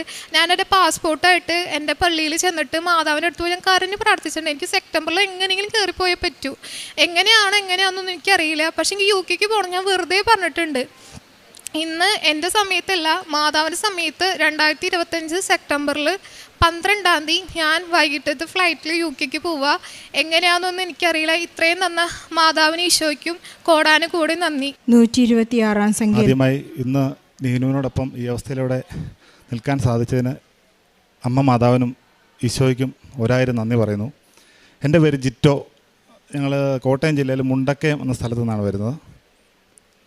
കഴിഞ്ഞ ജൂൺ മാസം 27-ാം തീയതി വൈഫ് 8 മാസം പ്രഗ്നൻ്റ് ആയിരുന്നു. അപ്പോൾ ഒരു ബുദ്ധിമുട്ട് ഉണ്ടായതിനെ തുടർന്ന് ജൂൺ മാസം 27-ാം തീയതി മുണ്ടക്കയം മെഡിക്കൽ ട്രസ്റ്റ് ആശുപത്രിയിൽ പോവുകയും അപ്പോഴേക്കും വൈഫിന് മഞ്ഞപ്പിത്തം പിടിപെട്ട് ലിവർ കാര്യങ്ങളെല്ലാം വളരെ മോശമായ അവസ്ഥയിലേക്ക് പോവുകയും തുടർന്ന് വൈഫിനെ എത്രയും വേഗം കോട്ടയം കാരിത്താസ് ആശുപത്രിയിലേക്ക് പോയിക്കൊള്ളാൻ പറയുകയും ഞങ്ങൾ കോട്ടയം ആശുപത്രിയിൽ വന്ന് കാരിത്താസ് ആശുപത്രിയിൽ വന്ന് കുഞ്ഞിനെ എത്രയും വേഗം സിസേറിയൻ ചെയ്തെടുത്തു. അപ്പോഴേക്കും വൈഫിൻ്റെ അവസ്ഥ വളരെ മോശമായിപ്പോയി. ആൾ വെൻറ്റിലേറ്ററിലായി പോവുകയും 2 ദിവസത്തെ അവിടുത്തെ ചികിത്സയ്ക്ക് ശേഷം വീണ്ടും വൈഫിൻ്റെ അവസ്ഥ കൂടുതൽ വഷളായതിനെ തുടർന്ന് ഞങ്ങൾ എറണാകുളം ആസ്റ്റർ മെഡിസിറ്റി ആശുപത്രിയിലേക്ക് കൊണ്ടുപോവുകയും ചെയ്തു. അവിടെ വന്ന് വീണ്ടും വെൻറ്റിലേറ്റർ അവസ്ഥയിൽ തന്നെ തുടരുകയാണ്. ഒരു ലിവർ ട്രാൻസ്പ്ലാന്റ് ചെയ്യാതെ മറ്റ് മാർഗമൊന്നുമില്ല എന്ന് ഡോക്ടർമാർ പറഞ്ഞു. അതിനുള്ള നീനുവിൻ്റെ അച്ചാച്ചൻ്റെ അനിയൻ്റെ മകൻ ഞാൻ ലിവർ തരാമെന്ന് തയ്യാറായി മുന്നോട്ട് വരികയും എന്നാൽ അപ്പോഴേക്കും ഡോക്ടർമാർ ആ അവസ്ഥയും കഴിഞ്ഞു പോയി. ഇനി മുമ്പോട്ട് പ്രതീക്ഷയ്ക്ക് വലിയ സാധ്യതയില്ല, ആൾക്ക് 10% പോലും സാധ്യതയില്ലാത്ത അവസ്ഥയാണ് എന്നുള്ള അവസ്ഥയിലൂടെ കടന്നുപോയി. ഞാനവിടെ ആശുപത്രിയുടെ മുന്നിൽ പൊട്ടിക്കരഞ്ഞുകൊണ്ടിരിക്കുമ്പോൾ നീനുവിൻ്റെ ചേച്ചിമാർ ഇവിടുത്തെ ഉടമ്പടി ഒരു പത്രം കാണിച്ചിട്ട് ഇതുപോലെ തന്നെ അനുഭവം ഒരു സാക്ഷ്യം കാണിച്ചിട്ട് പറഞ്ഞു, കൃപാസനത്തിലെ ഒരു സാക്ഷ്യം കാണിച്ചിട്ട് പറഞ്ഞു, നോക്കൂ ജിറ്റോ, നമ്മുടെ സെയിം അവസ്ഥയാണ്, ഇവിടെ കരഞ്ഞുകൊണ്ടിരുന്നിട്ട് യാതൊരു കാര്യവുമില്ല, നീ എത്രയും വേഗം നമുക്ക് കൃപാസനം വരെ പോകാം എന്ന് പറഞ്ഞു. സത്യം പറഞ്ഞാൽ എനിക്ക് ഒരു വലിയ വിശ്വാസമൊന്നുമില്ലായിരുന്നു, ഉള്ളത് പറയാം. ഞാൻ നേരത്തെ ഇവിടെ വന്നിട്ടുണ്ടെങ്കിലും ഇവിടെ വലിയ വിശ്വാസമൊന്നുമില്ലായിരുന്നു. ഒരു പള്ളിയിൽ പോക്കും എല്ലാം കുറവൊക്കെയാണ്, എങ്കിലും എനിക്ക് ആ അവസ്ഥയായിരുന്നു. ഞാൻ ചേച്ചിമാർ പറഞ്ഞതനുസരിച്ച് എത്രയും വേഗം ഞങ്ങളൊരു ടാക്സി വിളിച്ച് കൃപാസനത്തിൽ വരികയും ഇവിടെ അത്ഭുതം എന്ന് പറഞ്ഞിട്ട് ഇവിടെ വന്ന് ഇറങ്ങിയപ്പോൾ തന്നെ ഹോസ്പിറ്റലിൽ അവിടെ നിന്ന് അമ്മയുടെ ആങ്ങളുടെ മോൻ വിളിച്ച് പറഞ്ഞു, ജിറ്റോ ചെറിയ ഒരു INR ചെറുതായിട്ട് കുറയുന്നതായിട്ട് ഡോക്ടർമാർ പറഞ്ഞിട്ടുണ്ട് കേട്ടോ എന്ന് പറഞ്ഞു. അപ്പോൾ ഞങ്ങളിവിടെ വന്ന് എന്തായാലും ഞാനിവിടെ നിന്ന് പൊട്ടിക്കരഞ്ഞു, മാതാവിനോട് പൊട്ടിക്കരഞ്ഞ് പറഞ്ഞു, അമ്മ എനിക്ക് തിരിച്ചു തരണം, ഇല്ലാതെ എനിക്ക് പറ്റത്തില്ല, നീനുമില്ലാതെ മുമ്പോട്ട് എനിക്ക് പറ്റത്തില്ല. പൊട്ടിക്കരഞ്ഞ് ഞാൻ പ്രാർത്ഥിച്ചു. ഇവിടെ നിന്നവരോടെല്ലാം ഞാൻ പറഞ്ഞു, എൻ്റെ വൈഫിൻ്റെ അവസ്ഥ വളരെ മോശമാണ്. എല്ലാവരും പ്രാർത്ഥിച്ചു എനിക്ക് വേണ്ടി. അപ്പം അച്ഛനെ കണ്ട് ഉടമ്പടി എടുത്തും ഞാനിവിടെ നിന്ന് കരഞ്ഞുകൊണ്ടിറങ്ങുമ്പം ഇവിടെ ശുശ്രൂഷ ചെയ്യുന്നൊരു ചേച്ചി ചോദിച്ചു, എന്താ മോനെ എന്താ കരയുന്നത്? ഞാൻ പറഞ്ഞു, ഇതാണ് ചേച്ചി അവസ്ഥ. അപ്പോൾ എന്നോട് ഉടമ്പടി എടുത്തോന്ന് ചോദിച്ചു. ഞാൻ പറഞ്ഞു എടുത്തു. പിന്നെ എന്തിനാ മോനെ കരയുന്നത്? ധൈര്യമായിട്ട് പൊക്കോ, ബാക്കി അമ്മ നോക്കിക്കോളും എന്ന് പറഞ്ഞു. പക്ഷേ എനിക്ക് സത്യം പറഞ്ഞാൽ എങ്കിലും ഒരു വലിയ വിശ്വാസമൊന്നുമില്ല. ഉടമ്പടി എടുത്തു, പോയി ഹോസ്പിറ്റലിൽ ചെന്ന് അന്ന് രാത്രിയിൽ ഞങ്ങൾ ചേച്ചിമാരെല്ലാവരോടും കൂടി ഇരുന്ന് മുട്ടുകുത്തി ICUവിൻ്റെ മുന്നിൽ മുട്ടുകുത്തി പ്രാർത്ഥിച്ചു. അവിടെ നിന്ന് മുട്ടുകുത്തി പ്രാർത്ഥിച്ച ശേഷം രാത്രിയിൽ ബൈസ്റ്റാൻഡേഴ്സിനെ അകത്ത് കയറ്റാറില്ല. ഞാൻ ചോദിച്ചു എങ്ങനെ ഒന്ന് കയറിക്കോട്ടെ എന്ന് ചോദിച്ച് അനുവാദം വാങ്ങിച്ച് ഉടമ്പടി തൈലം നീനുവിൻ്റെ അകത്ത് കയറി നീനുവിൻ്റെ നെറ്റിയിൽ പുരട്ടുകയും ബോധാവസ്ഥയിൽ കിടന്ന നീനു ചെറുതായിട്ട് ഒന്ന് കണ്ണ് ചിമ്മി. പിന്നെ അത് കഴിഞ്ഞ് എല്ലാ ദിവസവും രാത്രിയിൽ ഹോസ്പിറ്റലിൽ ഞങ്ങൾ കിടക്കുന്നതിൻ്റെ അടുത്ത് തന്നെ തിരി കത്തിച്ച് വെച്ച് രാത്രിയിലും വെളുപ്പിന് 5:30 എഴുന്നേറ്റ് തിരി കത്തിച്ച് വെച്ച് പ്രാർത്ഥിക്കുകയും എല്ലാം ചെയ്യുന്നുണ്ടായിരുന്നു. പിന്നെ മുതൽ എല്ലാം ചെറിയ രീതിയിൽ പോസിറ്റീവായിട്ട് പറയാൻ തുടങ്ങി ഡോക്ടർമാർ. ചെറുതായിട്ട് INR താഴുന്നുണ്ട്, SGPT ഒക്കെ ആണെങ്കിലും കുറയുന്നുണ്ട്, ചെറിയ രീതിയിൽ ഓരോ കുറവുകൾ കാണാൻ തുടങ്ങി. ഒരു 2-3 ദിവസം കഴിഞ്ഞപ്പോഴേക്കും ഡോക്ടർ പറഞ്ഞു ലിവർ ചെറുതായിട്ടൊന്ന് റിക്കവർ ചെയ്യുന്നതിൻ്റെ ലക്ഷണം കാണിക്കുന്നുണ്ട് കേട്ടോ, നമുക്കൊന്ന് നോക്കാം എന്ന് പറഞ്ഞു. അതുവരെ ലിവർ ഒട്ടും പ്രവർത്തിക്കാത്ത അവസ്ഥയാണ്. ലിവർ കിഡ്നി എല്ലാം ഫെയിലിയറായ അവസ്ഥയിലായിരുന്നു. പിന്നെ അവിടുന്ന് പതുക്കെ കയറി മുന്നോട്ടേക്ക് വന്നു. ഒരു 30 ദിവസം എന്ന് പറയുന്ന പോലെ വെന്റിലേറ്ററിൽ കിടന്നു. ഇന്ന് ഏതായാലും നമുക്ക് വേണ്ടി അമ്മ മാധ്യസ്ഥം വഹിച്ച് യേശു ഈ അവസ്ഥയിൽ ഇവിടെ കൊണ്ട് നിർത്താനായിട്ട് ദൈവം അനുഗ്രഹിച്ചു. ഉടമ്പടിയിലെ തൈലമാണ് ഞാൻ നെറ്റിയിൽ പുരട്ടിയത്.